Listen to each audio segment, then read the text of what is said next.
Hello, very good morning, everyone, and welcome to the session. അപ്പോൾ നമ്മൾ ഇന്ന് തൊട്ട് ഒഫീഷ്യലി നമ്മുടെ റിവിഷൻ ഫേസ് സ്റ്റാർട്ട് ചെയ്യാണ്. സോ ഓഡിബിൾ അല്ലേ എല്ലാവർക്കും? Yes, sir. Hello. Yes, sir. All right, ya. So once again നമ്മളപ്പോൾ ഇന്ന് തൊട്ട് നമ്മൾ നമ്മുടെ റിവിഷൻ ഫേസ് സ്റ്റാർട്ട് ചെയ്യാണ്. So it's a combination of revision, latest question practice, അതേപോലെ തന്നെ എക്സാമിനേഴ്സ് കമന്റിന്റെ ഡിസ്കഷൻ, ഇതെല്ലാമാണ് നമ്മൾ കവർ ചെയ്യാൻ പോകുന്നത്. ആൻഡ് ഈച്ച് ഡേ നമ്മൾ ഫോക്കസ് ചെയ്യുന്ന ഓരോരോ ഏരിയാസിലായിരിക്കും. And starting with the day 1 നമ്മൾ സ്റ്റാർട്ട് ചെയ്യാൻ പോകുന്ന ഓഡിറ്റ് റിസ്കിന്റെ ഏരിയ ആയിരിക്കും. സോ നമുക്ക് ആ ഒരു റിവിഷൻ പ്ലാൻ എങ്ങനെയാണെന്നുള്ളതൊന്ന് ക്വിക്ലി ആദ്യമേ നമുക്ക് ഡിസ്കസ് ചെയ്ത് തന്നെ സ്റ്റാർട്ട് ചെയ്യാം. ഓക്കെ, നമുക്കറിയാം നമ്മുടെ പേപ്പർ ഡബിൾ എയിലേക്ക് വന്നു കഴിയുമ്പോഴത്തേനും, ഓഡിറ്റ് ആൻഡ് അഷുറൻസ് പേപ്പറിലേക്ക് വന്നു കഴിയുമ്പോഴത്തേനും നമുക്ക് കുറച്ച് കോർ ഏരിയാസ് ഉണ്ട് എക്സാമിന് കവർ ചെയ്ത് പോകുന്നത്. സോ നമുക്കറിയാവുന്ന കോർ ഏരിയാസ് എന്ന് പറയുന്നത് ഏതൊക്കെയായിരുന്നു? സോ ഇതിന് area code audit risk and response. രണ്ടാമതായിട്ട് നമുക്ക് ഇന്റേണൽ കൺട്രോൾസ് എന്ന് പറയുന്ന ടോപ്പിക് ഉണ്ട്. ആൻഡ് ഇന്റേണൽ കൺട്രോൾസ് തന്നെ നമുക്ക് ഏതൊക്കെയുണ്ട്? ഡെഫിഷ്യൻസീസ് ഉണ്ടാവും, ഡയറക്ട് കൺട്രോൾസ് ഉണ്ടാവും. ദെൻ മൂന്നാമതായിട്ട് നമ്മുടെ ഏറ്റവും കോർ ഏരിയ നമുക്ക് സബ്സ്റ്റാൻറ്റീവ് പ്രൊസീജിയേഴ്സ് ഉണ്ടാവും. So substantive procedures will be one of the core area. പിന്നെ അതിന് ശേഷം നമുക്ക് കോർപ്പറേറ്റ് ഗവേണൻസ് ഉണ്ട് റിവൈസ് ചെയ്യാൻ വേണ്ടിയിട്ട്, കോർപ്പറേറ്റ് ഗവേണൻസ്. ദെൻ എത്തിക്സ് ഉണ്ടാവും. ദെൻ അടുത്ത ഏറ്റവും ഇമ്പോർട്ടൻ്റ് ആയിട്ട് നമുക്ക് ചെയ്യാനായിട്ടുള്ള ഒരു പുതിയ ഏരിയ ആണ് ക്വാളിറ്റി മാനേജ്മെന്റ് എന്ന് പറയുന്നത്. ദെൻ അതേപോലെ തന്നെ റിപ്പോർട്ടിംഗ് ഉണ്ടാവും. സോ ഇത്രയാണ് നമുക്ക് ഉറപ്പായിട്ടും ഡിസ്ക്രിപ്റ്റീവ് ആയിട്ട് ടെസ്റ്റ് ചെയ്യാനായിട്ടുള്ള കോർ ഏരിയാസ് എന്ന് പറയുന്നത്. സോ ഇത്രയും ഏരിയാസിനെ ബേസ് ചെയ്തിട്ട് നമുക്ക് ക്വസ്റ്റ്യൻ പ്രാക്ടീസ് ചെയ്യാനുണ്ടാവും. സോ അപ്കമിങ് ഡേയ്സിൽ on a single day we will be focusing on audit risk. That's day 1. So day 1 ഇന്ന് നമ്മൾ ഫോക്കസ് ചെയ്യാൻ പോകുന്ന ഓഡിറ്റ് റിസ്കിന്റെ മേലെ ആയിരിക്കും. ഡേ 2 എന്ന് പറയുന്ന ദിവസം നമ്മൾ ഇന്റേണൽ കൺട്രോൾസിലായിരിക്കും ഫോക്കസ് ചെയ്യുന്നുണ്ടാവുക. Day 3 will be substantive procedures and we will try to cover all these areas including question practice in day 4 which will be a lengthy session. So ഇങ്ങനെയായിരിക്കും നമ്മൾ പ്ലാൻ ചെയ്യുന്നുണ്ടാവുക. ഇങ്ങനെയാണ് ഓവർ ദ 4 ഡേയ്സ് നമ്മൾ revise ചെയ്യാൻ പോകുന്നത്. ഞാൻ പറഞ്ഞ പോലെ തന്നെ നമ്മൾ ഈ ഒരു പർട്ടിക്കുലർ സെഷനിൽ എന്തൊക്കെയായിരിക്കും ചെയ്യുന്നുണ്ടാവുക എന്ന് ചോദിച്ചു കഴിഞ്ഞാൽ we will be revising all the core areas. അതായത് എങ്ങനെയാണ് ആൻസേഴ്സ് എഴുതേണ്ടത് എന്നുള്ള കാര്യമായിരിക്കും നമ്മൾ മെയിൻലി ഡിസ്കസ് ചെയ്യുന്നുണ്ടാവുക. രണ്ടാമതായിട്ട് നമ്മൾ ഏറ്റവും ഇമ്പോർട്ടൻ്റ്ലി ചെയ്യാൻ പോകുന്നത് എക്സാമിനേഴ്സ് കമന്റിന്റെ ഡിസ്കഷൻ ആയിരിക്കും. Because we need to know what the examiner expect from us. So examiners report നമ്മൾ ഡീബ്രീഫ് ചെയ്തിട്ട് അതായിരിക്കും ഡിസ്കസ് ചെയ്യുന്നുണ്ടാവുക. And followed by that, we will practice latest question based on that particular topic. So this is what we are planning to do. Okay. And as we mentioned, so we are going to start with the area of audit risk as the day 1 topic. Okay. Audit risk. So basically, audit risk എന്ന് പറയുന്ന area വെച്ചിട്ട് നമുക്ക് ഒരുപാട് ഇൻട്രൊഡക്ഷനോ കാര്യങ്ങളൊന്നും ഇല്ലാതെ start ചെയ്യാം. And keep this one in mind, നമ്മളിത് ആദ്യമായിട്ട് പഠിക്കാൻ പോകുന്ന ഒരു കാര്യമല്ല. സോ നമ്മൾ സെഷൻ എടുക്കുന്ന സമയത്തും നിങ്ങൾ ഓൾറെഡി പഠിച്ചിട്ടുണ്ട്, നമ്മൾ പ്രാക്ടീസ് ചെയ്തിട്ടുണ്ട് എന്നുള്ള ബേസിസിലായിരിക്കും നമ്മൾ ചെയ്യുന്നുണ്ടാവുക. ആൻഡ് അതുകൊണ്ട് തന്നെ I'm expecting the same response from your end. And in case എങ്ങാനും നമ്മൾ പറഞ്ഞു പോകുന്ന സമയത്ത്, സപ്പോസ് എങ്ങാനും if you are not familiar with any of the topic which we are discussing about, എന്തെങ്കിലും ഡൗട്ട്സ് ഉണ്ടെന്നുണ്ടെങ്കിൽ ചോദിക്കണം. ആൻഡ് എന്ത് ഡൗട്ട്സ് ഉണ്ടെങ്കിലും നമുക്ക് ക്ലാരിഫൈ ചെയ്ത് പോവാം. And at the end of the session also you will be having specific time to clarify all your doubts regarding this particular topic. ഈ ഒരു പർട്ടിക്കുലർ നമ്മൾ ചെയ്യുന്ന ക്വസ്റ്റിനെ കുറിച്ചാണെങ്കിലും വേറെ ഏതെങ്കിലും ഏരിയനെ കുറിച്ചിട്ടാണെങ്കിലും you can ask me.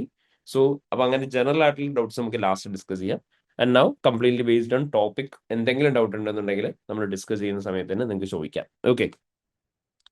And basically ഞാൻ വീണ്ടും പറയുന്നു, നമ്മളിപ്പോൾ നമ്മുടെ റെഗുലർ ബാച്ചിലാണെന്നുണ്ടെങ്കിൽ വി നോ ദ 23, 24, 24, 25 അതുവരെയുള്ള റിവിഷൻ കിട്ടിയത് എല്ലാ ക്വസ്റ്റ്യൻസും നമ്മൾ കംപ്ലീറ്റ് ചെയ്യുന്നതാണ്. സോ 25, 26 ഏറ്റവും ലേറ്റസ്റ്റ് ആയിട്ടുള്ള ക്വസ്റ്റ്യൻ മാത്രമാണ് നമുക്ക് കവർ ചെയ്യാനുള്ളത്. അതാണ് നമ്മളിവിടെ ചെയ്യാൻ പോകുന്നത്. And we have practised each questions four 3 times. So അതെല്ലാം വെച്ചിട്ട് എല്ലാവരും ആൻസേഴ്സ് പ്രോപ്പർലി പറയണം. ഓവർ ദ മൈക്ക് തന്നെ പറയാനായിട്ട് ശ്രമിക്കാം മാക്സിമം ആസ് പോസിബിൾ.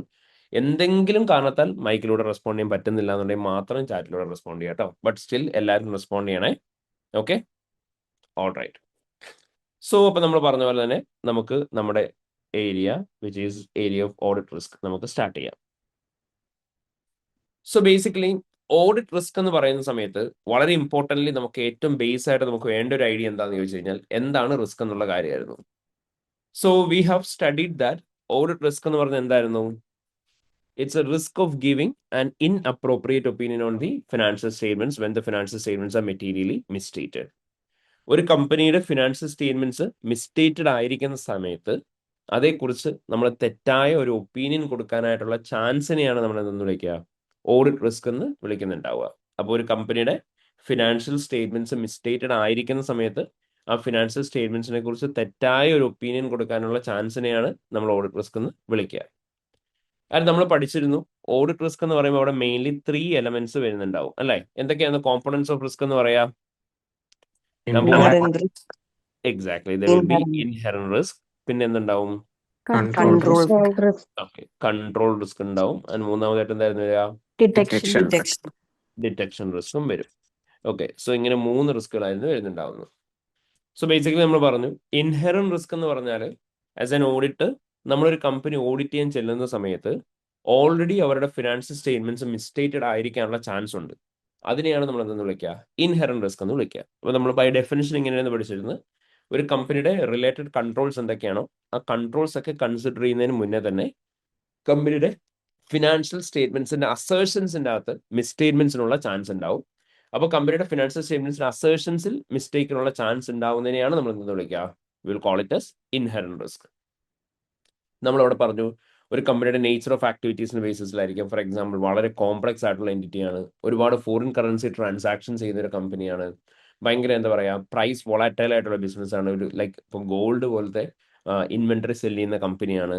അപ്പോൾ അങ്ങനത്തെ കേസുകളിലൊക്കെ മിസ്റ്റേക്കിനുള്ള ചാൻസ് ഭയങ്കര ഹൈ ആയിരിക്കും. So that is something called inherent risk.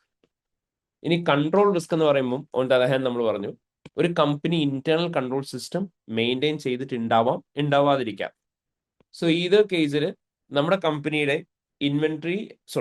നമ്മുടെ കമ്പനിയുടെ ഇന്റേണൽ കൺട്രോൾ മെയിൻറ്റെയിൻ ചെയ്തിട്ടുണ്ടെങ്കിലും ഇല്ലെങ്കിലും കൺട്രോൾസ് വീക്കാണ്. സോ കൺട്രോൾസ് വീക്ക് ആയ കാരണം കൊണ്ട് FSനകത്ത് ഉണ്ടാവാൻ സാധ്യതയുള്ള ഒരു മിസ്റ്റേറ്റ്മെന്റിനെ കമ്പനിയിൽ അത് പ്രിവെന്റ് ചെയ്യോ ഡിറ്റക്ട് ചെയ്യോ കറക്റ്റ് ചെയ്യപ്പെടുകയോ ചെയ്യില്ല. ഇതിനെയാണ് കൺട്രോൾ റിസ്ക് എന്ന് വിളിക്കുക. അപ്പോൾ എപ്പോഴും വീക്ക് ഇന്റേണൽ കൺട്രോൾ സിസ്റ്റം കാരണം കൊണ്ടുണ്ടാകുന്ന റിസ്കിനെയാണ് നമ്മൾ എന്തെന്ന് വിളിക്കുക? കൺട്രോൾ റിസ്ക് എന്ന് വിളിക്കുക. അത് നമ്മൾ പറഞ്ഞു ഈ ഇൻഹെറന്റ് റിസ്ക് എന്ന് പറയുന്നതും കൺട്രോൾ റിസ്ക് എന്ന് പറയുന്നതും രണ്ടും കമ്പനിയുടെ ഭാഗത്ത് നിന്ന് തന്നെ ഉണ്ടാവുന്നതാണ്. So due to which there will be misstatements in the financial statements. അതുകൊണ്ട് തന്നെ നമ്മൾ ഇതിനെ റിസ്ക് ഓഫ് മെറ്റീരിയൽ മിസ്റ്റേറ്റ്മെന്റ് എന്ന് വിളിക്കും. Okay, risk of material മിസ്റ്റേറ്റ്മെന്റ്. അപ്പൊ നമ്മൾ പറഞ്ഞു ഇൻഹെറന്റ് റിസ്ക്കും കൺട്രോൾ റിസ്ക്കും കാരണം കൊണ്ട് FSന്റെ അകത്ത് എപ്പോഴും എന്തുണ്ടാവും? മിസ്റ്റേറ്റ്മെന്റിനുള്ള ചാൻസ് ഉണ്ടാവും. ആൻഡ് ഓഡിറ്ററെ നമുക്ക് ഇത് എങ്ങനെയും മാനേജ് ചെയ്യാൻ പറ്റുമോ? ഇല്ല, it is out of our hands because ഇത് കംപ്ലീറ്റ്ലി മാനേജ്മെന്റിന്റെ സൈഡിൽ നിന്ന് ഉണ്ടാവുന്നതാണ്. And we will be beginning with our audit following the year. അതുകൊണ്ട് തന്നെ നമുക്കത് മാനേജ് ചെയ്യാൻ പറ്റില്ല. നമ്മുടെ കയ്യിൽ നിന്ന് ഉണ്ടാവുന്ന ഒരേ ഒരു റിസ്ക് എന്ന് പറഞ്ഞാൽ നമ്മൾ പഠിച്ചിട്ടുണ്ട്, ഇറ്റ് ഈസ് ഡിറ്റക്ഷൻ റിസ്ക്. കാരണം എന്താ നമ്മൾ പറഞ്ഞേ? ഓഡിറ്ററായി നമ്മൾ ഓഡിറ്റ് പ്രൊസീജിയേഴ്സ് പെർഫോം ചെയ്തു, പക്ഷെ നമ്മൾ ചെയ്ത പ്രൊസീജിയേഴ്സ് കാരണം കൊണ്ട് നമുക്ക് എന്ത് ചെയ്യാൻ പറ്റുന്നില്ല? FSന്റെ അകത്തുള്ള ഒരു മിസ്റ്റേറ്റ്മെന്റിനെ കണ്ടുപിടിക്കാൻ പറ്റുന്നില്ല. സോ ഓഡിറ്ററായി നമുക്ക് FSലുള്ള ഒരു മിസ്റ്റേറ്റ്മെന്റ് കണ്ടുപിടിക്കാൻ പറ്റാത്തതിനെയാണ് നമ്മൾ എന്ന് വിളിക്കുക? ഡിറ്റക്ഷൻ റിസ്ക് എന്ന് വിളിക്കുക. And that is the one and only risk that arises from the part of the auditor. And auditor will be having control over the detection risk. ഓഡിറ്റർക്ക് ഡിറ്റക്ഷൻ റിസ്കിന് മേലെ കൺട്രോൾ ഉണ്ടാവും. Auditor can manage detection risk. അതെങ്ങനെയാണ് manage ചെയ്യാൻ പറ്റുന്നത്? By performing more of audit procedures. നല്ല രീതിയിൽ audit procedures ചെയ്ത് കൂടുതൽ എവിഡൻസ് ഒബ്ടൈൻ ചെയ്ത് കഴിഞ്ഞാൽ ഓഡിറ്റർക്ക് എന്ത് ചെയ്യാൻ പറ്റും? ഡിറ്റക്ഷൻ റിസ്ക് കുറയ്ക്കാനായിട്ട് പറ്റും. അപ്പോൾ these was the basics of audit risk എന്ന് പറയുന്നത്. So audit risk is the combination of inherent risk, control risk and detection risk. ഓർമ്മയില്ല എല്ലാവർക്കും? Yes, sir. ആൻഡ് നമ്മൾ പറഞ്ഞിരുന്നു ജനറലി ക്വസ്റ്റ്യൻ്റെ അകത്ത് എപ്പോഴും ഡിറ്റക്ഷൻ റിസ്ക് വരുന്ന സാഹചര്യത്തിൽ മാത്രം നിങ്ങൾ എന്ത് ചെയ്യുക? എടുത്തു തന്നെ അത് ഡിറ്റക്ഷൻ റിസ്ക് ആണെന്ന് പറയുക. അതായത് ഇപ്പോൾ ഫോർ എക്സാമ്പിൾ നിങ്ങളോട് പറയാണ് ന്യൂ ക്ലൈന്റ് ആണ് ഓഡിറ്റ് ചെയ്യുന്നതെന്ന് പറയാണ് നിങ്ങൾ, അല്ലെങ്കിൽ നിങ്ങളോട് പറയുന്നത് ഫസ്റ്റ് ടൈം എവറാണ് അങ്ങനെയുള്ള ഇൻഡസ്ട്രിയിലുള്ള ഒരു ക്ലൈന്റിനെ നിങ്ങൾ ഓഡിറ്റ് ചെയ്യുന്നതെന്ന് പറയാണ്, അല്ലെങ്കിൽ ഓഡിറ്ററായി നമുക്ക് ഇൻവെന്ററി കൗണ്ട് അറ്റൻഡ് ചെയ്യാൻ പറ്റില്ല എന്ന് പറയാണ്. അങ്ങനത്തെ എല്ലാ സിറ്റുവേഷനിലും വരുന്ന റിസ്ക് എന്തായിരിക്കും? ഡിറ്റക്ഷൻ റിസ്ക് ആയിരിക്കും. അപ്പം ഡിറ്റക്ഷൻ റിസ്കിന്റെ എക്സ്പ്ലനേഷൻ എഴുതുന്ന സമയത്ത് നിങ്ങൾ അങ്ങനെ തന്നെ പറഞ്ഞാൽ മതി. This may lead to detection risk due to which the auditor will not be able to obtain sufficient appropriate audit evidence. ഓഡിറ്റർക്ക് sufficient appropriate audit evidence obtain ചെയ്യാൻ പറ്റില്ല. അത് കാരണം കൊണ്ട് ഡിറ്റക്ഷൻ റിസ്ക് ഉണ്ടാവും എന്ന് പറയാം. അല്ല, നേരെ തിരിച്ച് ഡിറ്റക്ഷൻ റിസ്ക് ഉണ്ടാവും കാരണം ഓഡിറ്റർക്ക് സഫീഷ്യന്റ് അപ്രോപ്രിയേറ്റ് എവിഡൻസ് കിട്ടില്ല എന്നുള്ളത് പറയാം. സോ ഇതവേ നിങ്ങൾക്ക് എക്സ്പ്ലെയിൻ ചെയ്യാം. അപ്പോൾ ഇതാണ് ഡിറ്റക്ഷൻ റിസ്ക് എന്ന് പറയുന്ന കോൺസെപ്റ്റ്. ഓക്കെ, ഇനി ഓഡിറ്റ് റിസ്കിന്റെ ആൻസേഴ്സ് പ്രസന്റ് ചെയ്യുന്ന സമയത്ത് ആൻസേഴ്സിന്റെ അകത്ത് നമുക്ക് എല്ലാ വേണ്ട എലമെന്റ്സും ഉണ്ടെങ്കിൽ മാത്രമേ നമുക്ക് മാർക്ക് കിട്ടുള്ളൂ. ആൻഡ് ബേസിക്കലി നമുക്കറിയാം നമ്മൾ ആൻസേഴ്സ് എഴുതുന്ന സമയത്ത് എപ്പോഴും നമ്മൾ ടേബിളർ ഫോമാറ്റിലായിരിക്കും നമ്മൾ ആൻസേഴ്സ് എഴുതുന്നുണ്ടാവുക.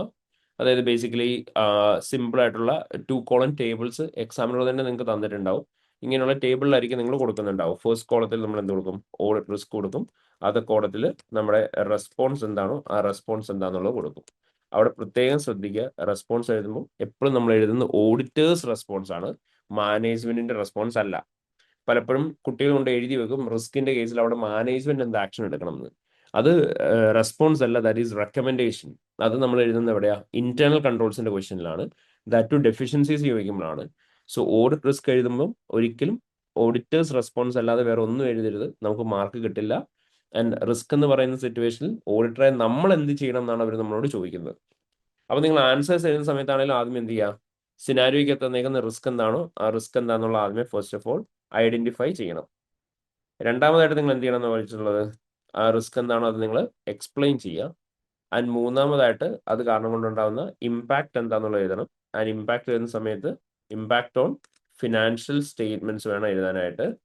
അവിടെ കമ്പനിയുടെ മേലെ വരുന്ന ഇമ്പാക്ട് അല്ല നമ്മൾ എഴുതുക, ഫിനാൻഷ്യൽ സ്റ്റേറ്റ്മെന്റ്സിന്റെ മേലെ വരുന്ന ഇമ്പാക്ട് ആയിരിക്കും എഴുതുന്നുണ്ടാവുക. അപ്പൊ ഈ കാര്യം എപ്പോഴും പ്രത്യേകം ശ്രദ്ധിക്കുക. ആൻഡ് എക്സാമിനർ പറയുന്ന ഒരു കാര്യമാണ് ഈ ഐഡന്റിഫിക്കേഷൻ എന്ന് പറയുന്നത് എന്താണ്? സിനാരിയോയ്ക്കകത്തുനിന്ന് നമ്മൾ കണ്ട റിസ്ക് എന്താണോ റിസ്ക് എന്താണെന്നുള്ള ഐഡന്റിഫൈ ചെയ്താൽ മതി. ഇപ്പൊ for example IAS 38, okay, IAS 38 പ്രകാരം ഒരു കമ്പനി 10 മില്യൺ ഇൻവെസ്റ്റ് ചെയ്തു എന്നാണ് പറയുന്നത് റിസർച്ച് ആൻഡ് ഡെവലപ്മെന്റിന് വേണ്ടിയിട്ട്. അപ്പോൾ അവിടെ നിങ്ങളോട് കുറേ കഥ സിനാരിയോയിൽ പറഞ്ഞിട്ടുണ്ടാവും. അപ്പൊ നിങ്ങൾ അത് മൊത്തം കോപ്പി പേസ്റ്റ് ചെയ്ത് വെക്കേണ്ട ആവശ്യമുണ്ടോ? ഇങ്ങോട്ട് ഫുൾ ഫാക്ട് എഴുതേണ്ട ആവശ്യമുണ്ടോ? ഇല്ല. ഇല്ല. ഇല്ല. നിങ്ങളോട് ഐഡന്റിഫൈ ചെയ്യാൻ പറയുന്ന ഫാക്ട് അല്ല, they are asking us to identify the risk. അതായത് റിസ്ക് എന്താണെന്നുള്ളതാണ് നിങ്ങളോട് ഐഡന്റിഫൈ ചെയ്യാൻ പറയുന്നത്.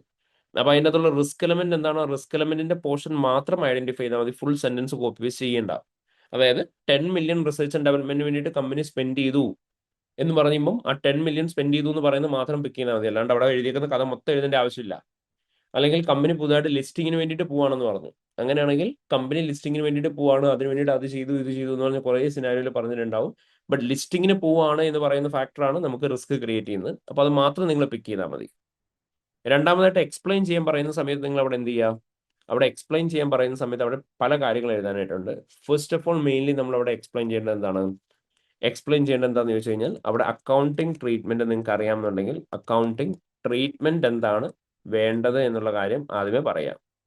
അവിടെ ട്രീറ്റ്മെന്റ് വേണ്ട സമയത്ത് പറയുന്ന സമയത്ത് ഒരു കാര്യം പ്രത്യേകം ശ്രദ്ധിക്കുക. ഞാൻ ബ്രാക്കറ്റിൽ ഇങ്ങനെ കൂടെ കൊടുക്കാം, റിക്വയർഡ് എന്ന് എഴുതാം. കാരണം എന്താ വെച്ചാൽ ആവശ്യമുള്ള അക്കൗണ്ടിങ് ട്രീറ്റ്മെന്റ് മാത്രം നിങ്ങൾ പറഞ്ഞാൽ മതി, നിങ്ങൾക്ക് അറിയാവുന്ന കഥ മൊത്തം പറയണ്ട. ഓക്കെ, അതായത് ഇപ്പം if they are asking about the revenue റെക്കഗ്നേഷന്റെ ബേസിക് ആയിട്ടുള്ള റവന്യൂ റെക്കഗ്നേഷനെ കുറിച്ച് മാത്രം സംസാരിക്കേണ്ട ആവശ്യമുള്ളെങ്കിൽ നിങ്ങൾ അതിനെക്കുറിച്ച് മാത്രം പറഞ്ഞാൽ മതി. അപ്പൊ ആവശ്യമുള്ള അക്കൗണ്ടിങ് ട്രീറ്റ്മെന്റ് മാത്രം നിങ്ങൾ ക്ലിയർ ആയിട്ട് സ്പെസിഫൈ ചെയ്യുക.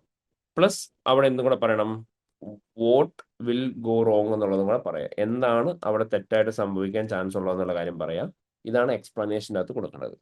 അപ്പൊ അക്കൗണ്ടിങ് ട്രീറ്റ്മെന്റ് എന്താണെന്നുള്ളതും വേണം, അതുപോലെ തന്നെ വോട്ട് വിൽ ഗോ റോങ്, എന്തായിരിക്കും സിനാരിയോ പ്രകാരം തെറ്റായിട്ട് സംഭവിക്കാൻ ചാൻസ് ഉള്ളത് എന്നുള്ള കാര്യവും നിങ്ങൾ പറയാം. അതിനുശേഷം വേണം ഇമ്പാക്ട് ഓൺ ഫിനാൻഷ്യൽ സ്റ്റേറ്റ്മെന്റ്സ് എഴുതാൻ വേണ്ടിയിട്ട്. ഇമ്പാക്ട് ഓൺ ഫിനാൻഷ്യൽ സ്റ്റേറ്റ്മെന്റ്സ് എഴുതുന്ന സമയത്ത് മാക്സിമം എന്ത് ചെയ്യാൻ നോക്കുക?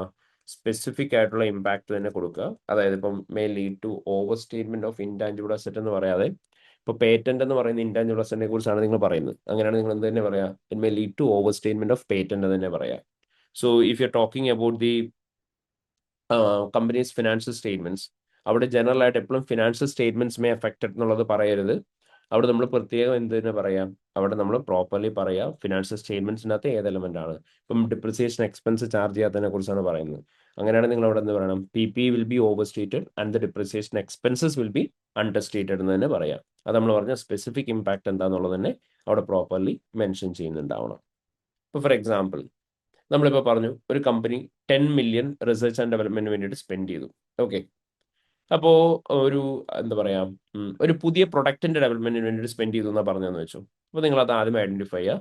Allen company have spend 10 million on development of new product range.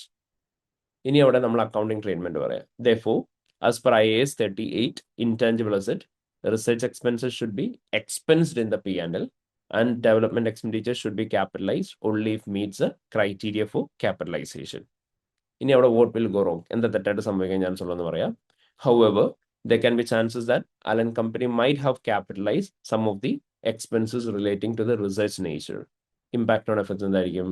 Which may result in overstated intangible asset and understated expenses. അവിടെ intangible asset എന്ന് പറയുമ്പോൾ ഏതാണെന്നുള്ളത് തന്നെ പറയാം. It may lead to overstatement of development expenditure and understated research expenses എന്നുള്ളത് തന്നെ പറയാം. അപ്പൊ അതാണ് നമ്മുടെ സ്പെസിഫിക് ഇമ്പാക്ട് എന്ന് പറയുന്നത്.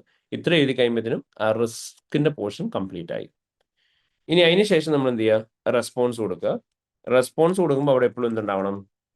ഒരു പ്രൊസീജിയർ പാർട്ട് ഉണ്ടാവണം. നമുക്ക് വേണ്ട ഡോക്യുമെന്റ് അല്ലെങ്കിൽ ഇൻഫർമേഷൻ എന്താണോ ആ ഡോക്യുമെന്റ് അല്ലെങ്കിൽ ഇൻഫർമേഷൻ എന്താണെന്നുള്ള കാര്യം നമ്മൾ കൃത്യമായിട്ട് പറയണം. പ്ലസ് നമ്മൾ എന്ത് പേർപ്പസിന് വേണ്ടിയിട്ടാണ് പ്രൊസീജിയർ പെർഫോം ചെയ്യുന്നത് ആ പേർപ്പസ് എന്താണെന്നുള്ളത് പറയണം. ഈ 3 എലമെന്റ് വന്നാൽ മാത്രമായിരിക്കും നമുക്ക് റെസ്പോൺസസ് കംപ്ലീറ്റ് ആവുക. അപ്പം ആസ് എൻ ഓഡിറ്റ് നമ്മൾ ചെയ്യേണ്ട പ്രൊസീജിയർ എന്താണെന്നുള്ളത് കൃത്യമായിട്ട് പറയാം.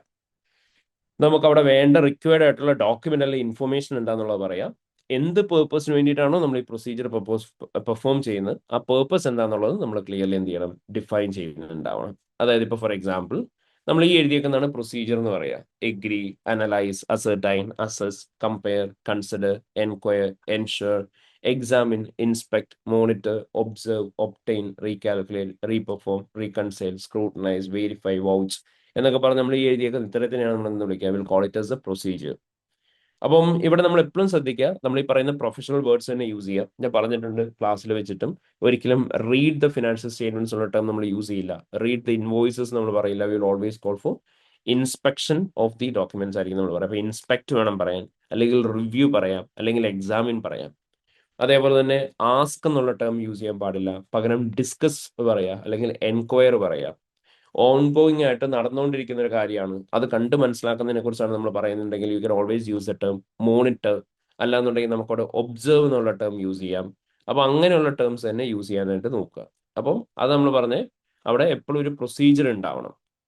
ഇനി ആ സിറ്റുവേഷൻ അനുസരിച്ച് നമുക്ക് വേണ്ട ഡോക്യുമെന്റ് അല്ല ഇൻഫർമേഷൻ എന്താണോ ആ ഡോക്യുമെന്റ് അല്ല ഇൻഫർമേഷൻ എന്താണെന്നുള്ളത് നമ്മൾ പറയാം. അതായത് ഇപ്പൊ ഈ ഒരു കേസിലാണെന്നുണ്ടെങ്കിൽ ഇപ്പം എക്സ്പെൻസ് എങ്ങനെ ക്ലാസിഫൈ ചെയ്തെന്നാണ് നമുക്ക് അറിയേണ്ടത്. അപ്പൊ നമുക്ക് എന്തായിരിക്കും വേണ്ടത്? കമ്പനി എത്രയാണ് ടോട്ടൽ സ്പെൻഡ് ചെയ്ത് അതിന്റെ ബ്രേക്ക് ഡൗൺ ആയിരിക്കും നമുക്ക് വേണ്ടി വരിക. അപ്പൊ അതാണ് നമുക്ക് വേണ്ട ഇൻഫർമേഷൻ എന്ന് പറയുന്നത്. ആൻഡ് പേർപ്പസ് എന്ന് പറഞ്ഞാൽ എന്തായിരിക്കും? എന്താണോ റിസ്ക് ആ റിസ്ക് ഉണ്ടായിട്ടുണ്ടോ എന്ന് കൺഫേം ചെയ്യുക എന്നുള്ളതാണ് നമ്മുടെ പേർപ്പസ് എന്ന് പറയാം. അപ്പൊ എപ്പോഴും പർപ്പസ് ഒരിക്കലും നമുക്ക് പഠിച്ചു വെക്കാൻ പറ്റില്ല. നിങ്ങൾ എന്താണ് എഴുതുന്ന റിസ്ക് അതിനെ ബേസ് ചെയ്താണ് പേർപ്പസ് പറയുന്നത്. ഇവിടുത്തെ നിങ്ങളുടെ റിസ്ക് എന്തായിരുന്നു? ഫിനാൻഷ്യൽ സ്റ്റേറ്റ്മെന്റ്സിനകത്ത് പ്രോപ്പർലി ക്ലാസിഫൈ ചെയ്തിട്ടുണ്ടാവില്ല എന്നുള്ളതായിരുന്നു റിസ്ക്. അപ്പൊ നിങ്ങൾക്ക് അറിയേണ്ട പർപ്പസ് എന്താണ്? ഫിനാൻഷ്യൽ സ്റ്റേറ്റ്മെന്റ്സിനകത്ത് പ്രോപ്പർലി ക്ലാസിഫൈ ചെയ്തിട്ടുണ്ടോ എന്നാണ് അറിയേണ്ടത്. അപ്പൊ നിങ്ങൾ അവിടെ എന്ത് പറയാം? പ്രൊസീജിയർ പറയാം. ഒപ്റ്റെയിൻ എന്ന് പറഞ്ഞു. നമുക്ക് എന്താ ഡോക്യുമെന്റ് വേണ്ടേ അല്ലെങ്കിൽ ഇൻഫർമേഷൻ വേണ്ടേ? Break down of amount spend on research and development ആണ്. എന്ത് പേർപ്പസിന് വേണ്ടിയിട്ടാ? അത് പ്രോപ്പർലി എഫ്എസിന്റെ അകത്ത് ക്ലാസിഫൈ ചെയ്തിട്ടുണ്ടോ എന്ന് അറിയാൻ വേണ്ടിയിട്ടാണ്. അപ്പോൾ നമ്മൾ എന്ത് ചെയ്യാം? Obtain the break down of 10 million ആണ് ക്വസ്റ്റ്യൻ പറഞ്ഞേക്കുന്നുണ്ടെങ്കിൽ 10 million spend on research and development and review the split between expenses to confirm whether it has been properly classified in the financial statements as per IAS 38 intangible assets. അപ്പോൾ നമ്മൾ procedure പറഞ്ഞു obtain. നമുക്ക് വേണ്ട document എന്താ?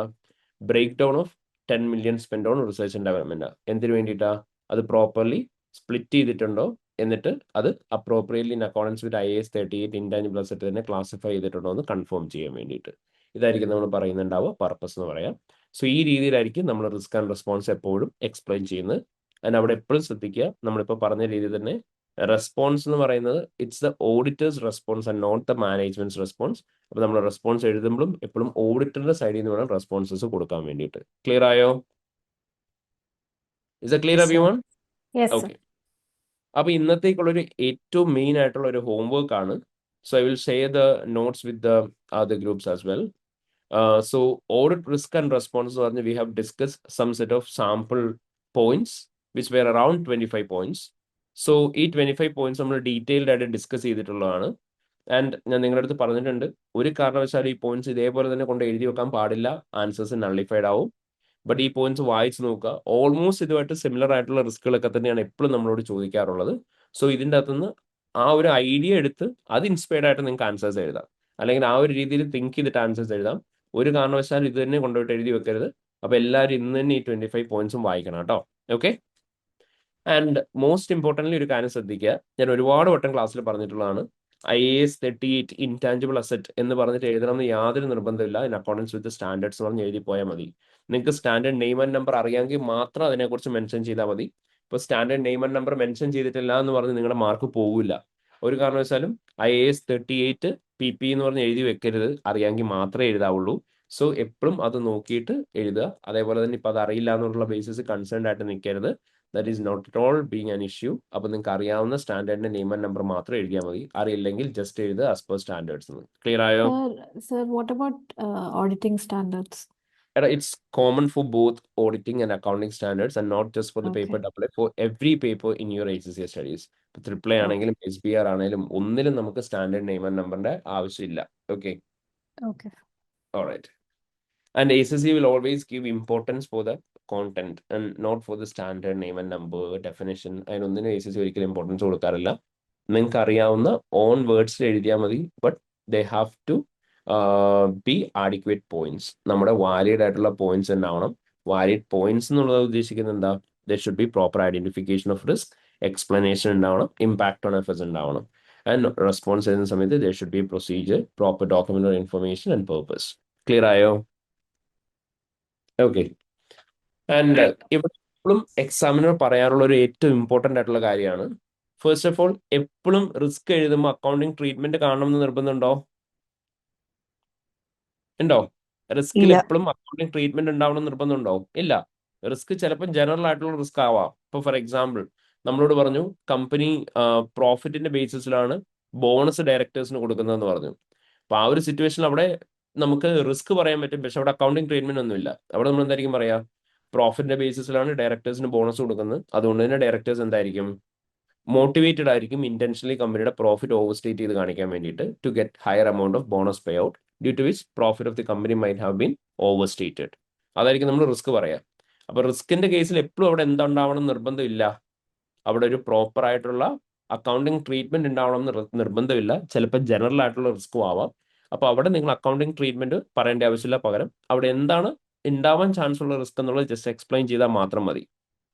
അതുപോലെ തന്നെ ഈ response എഴുതുന്ന സമയത്തും എപ്പോഴും അവിടെയും ഒരു പ്രൊസീജിയർ കാണണം നിർബന്ധമില്ല. ചിലപ്പം ഓഡിറ്റ് ടീം എടുക്കേണ്ട ഒരു ആക്ഷൻ ആയിരിക്കും നമ്മൾ പറയുന്നുണ്ടാവുക. അപ്പൊ അതുകൊണ്ട് ഞാൻ ഇവിടെ എഴുതി വെക്കാം, ഓഡിറ്റേഴ്സ് റെസ്പോൺസ് എന്ന് പറയുന്നത് എപ്പോഴും procedure plus document or information plus purpose എന്നുള്ളത് പറയുന്നില്ല.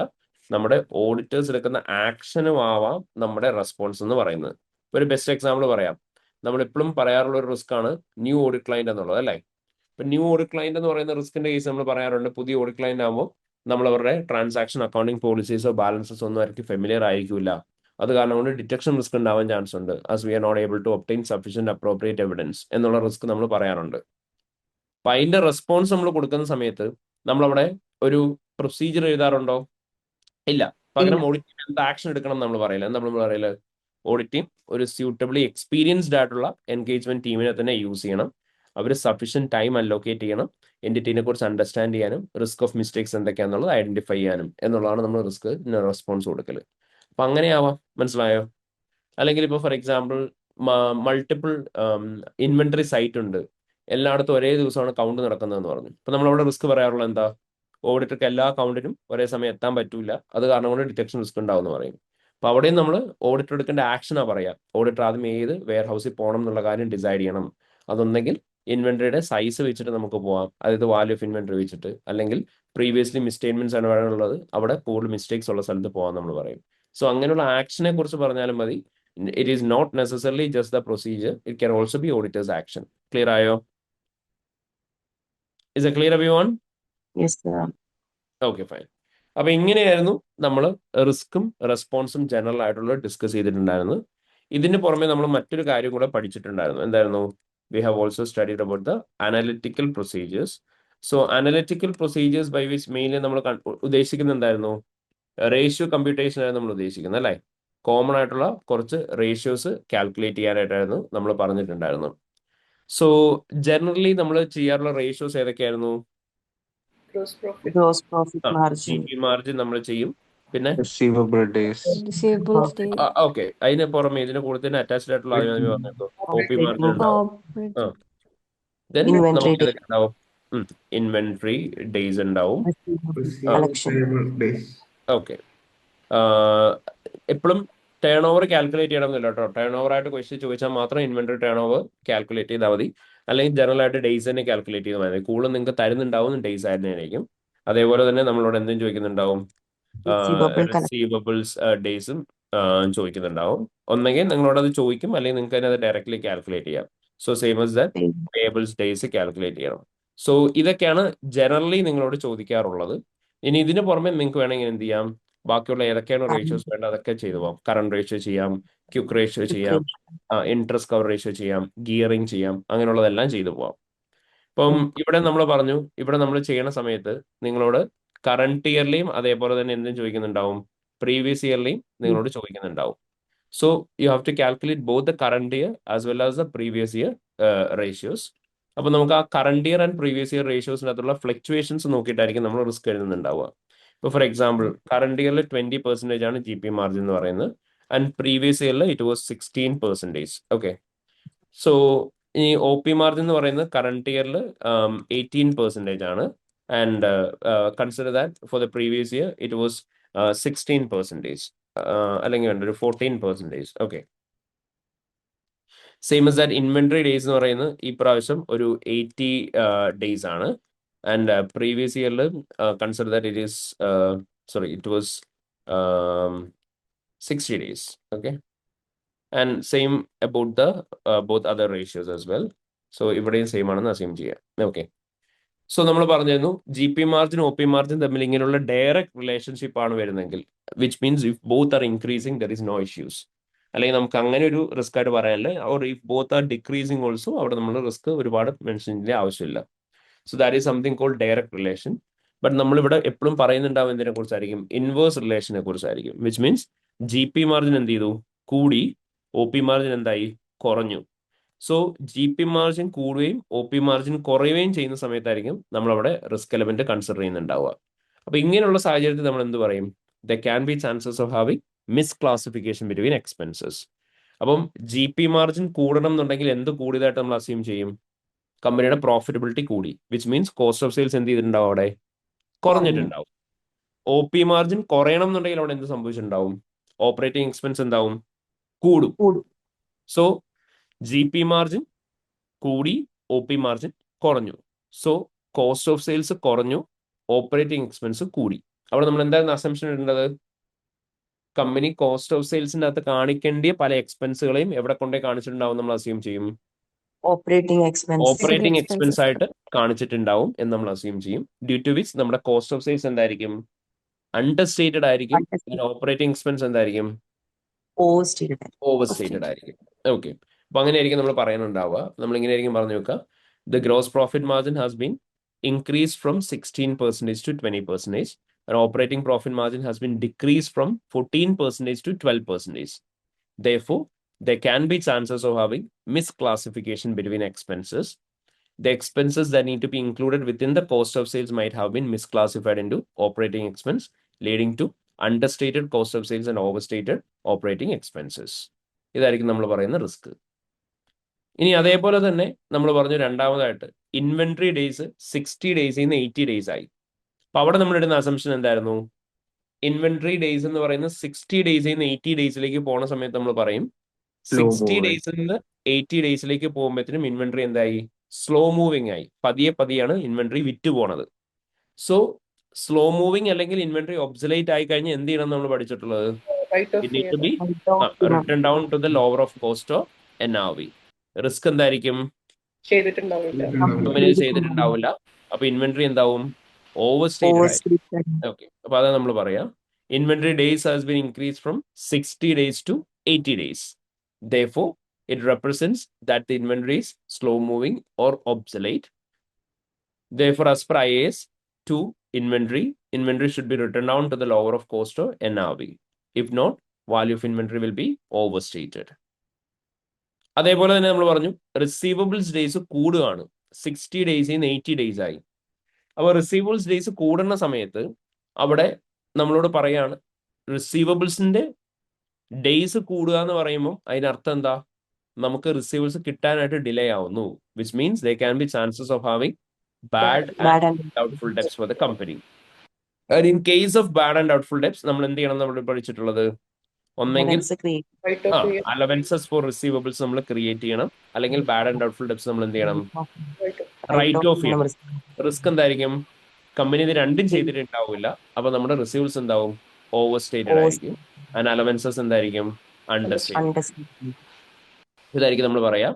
So receivables has been increase from 60 days to 80 days. Therefore, it shows the possibility of bad and doubtful debts for the company. Therefore, either allowances for receivables should be created, or the identified bad and doubtful debts should be written off from the financial statements. If not, the receivables will be overstated and the allowances will be understated. അപ്പോൾ ഇതാണ് നമുക്ക് ഏറ്റവും common ആയിട്ട് പറയാൻ പറ്റുന്ന 3 risk എന്ന് പറയുന്നത്. അപ്പൊ ഇതിന് പുറമെ നമുക്ക് അഡീഷണലി പേബിൾസ് ഡേയ്സിന്റെ കേസൊക്കെ പറയാം. ബട്ട് അത് റെയർ കേസസിലാണ്. ഇപ്പോൾ ക്വസ്റ്റനിൽ നിങ്ങളോട് പ്രത്യേകം എടുത്ത് പറയും കമ്പനിയുടെ സെയിൽസ് ഭയങ്കര കൂടുതലാണ്, എക്സ്പെൻസസ് കൂടിയിട്ടുണ്ടെന്ന് പറയും. എന്നിട്ട് പേബിൾസ് ഡേയ്സ് കുറഞ്ഞ പോലെ ആയിരിക്കും പറഞ്ഞിട്ടുണ്ടാവുക. അങ്ങനെയാണെന്നുണ്ടെങ്കിൽ അവിടെ എന്തായിരിക്കും സംഭവിച്ചിട്ടുണ്ടാവുക? കമ്പനി റവന്യൂവിനനുസരിച്ചുള്ള എല്ലാ എക്സ്പെൻസും എന്ത് ചെയ്തിട്ടുണ്ടാവില്ല, കാണിച്ചിട്ടുണ്ടാവില്ല, ഇന്റൻഷനലി അണ്ടർസ്റ്റേറ്റഡ് ആയിരിക്കും എന്നുള്ള റിസ്ക് എന്നൊക്കെ നമുക്ക് പറയാം. ഇനി അതല്ലാണ്ട് നമുക്ക് ചെയ്യാൻ പറ്റുന്നത് ഞാൻ പറഞ്ഞിരുന്നു, അഡ്വേഴ്സ് ആയിട്ടുള്ള എല്ലാ റേഷ്യോസും പിക്ക് ചെയ്യുക. അതായത് നമ്മൾ പറഞ്ഞു ജി പി മാർജിനും ഒ പി മാർജിനും കൂടുന്നതാണ് നല്ലത്, അത് കുറയുന്ന സിറ്റുവേഷൻ ഉണ്ടോ എന്ന് നോക്കുക. ഇൻവെന്ററിയും റിസീവബിൾസും പേയബിൾസും എപ്പോഴും കുറയുന്നതാണ് നല്ലത്, അത് കൂടുന്നുണ്ടോ എന്ന് നോക്കുക.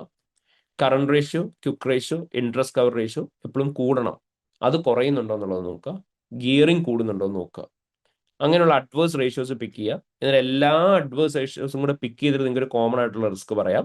എന്തായിരുന്നു ആ risk? Going concern related uncertainty ഉണ്ടാവാൻ ചാൻസ് ഉണ്ടെന്നുള്ളത് പറയാം. And in case of any uncertainty it should be adequately disclosed in the financial statements. അവിടെ ഉണ്ടാവാൻ ചാൻസ് ഉള്ള റിസ്ക് എന്തായിരിക്കും? There can be chances that proper disclosures might not have been given, due to which എന്ത് സംഭവിക്കാൻ chance ഉണ്ട്? Material misstatements financial സ്റ്റേറ്റ്മെന്റ്സും ഡിസ്ക്ലോസേഴ്സും material മിസ്സ്റ്റേറ്റ്മെന്റ്സ് ഉണ്ടാവും നമുക്ക് conclude ചെയ്യാം. അപ്പൊ അങ്ങനെ ഒരു ജനറൽ റിസ്ക്കും കൂടെ നിങ്ങൾക്ക് പറയാനായിട്ട് പറ്റും. അപ്പൊ അവിടെ മൾട്ടിപ്പിൾ എലമെന്റ്സിൽ ഇഷ്യൂ ഉണ്ടെങ്കിൽ മാത്രമേ അത് പറയാവുള്ളൂ. 1-2 അഡ്വേഴ്സ് റേഷ്യോസ് കണ്ടിട്ട് അത് കയറി പറയരുത്. മൾട്ടിപ്പിൾ അഡ്വേഴ്സ് റേഷ്യോസ് ഉണ്ടെങ്കിൽ നിങ്ങൾക്ക് പറയാം it represents a possibility of having uncertainty relating to going concern which need to be adequately disclosed in the financial statements.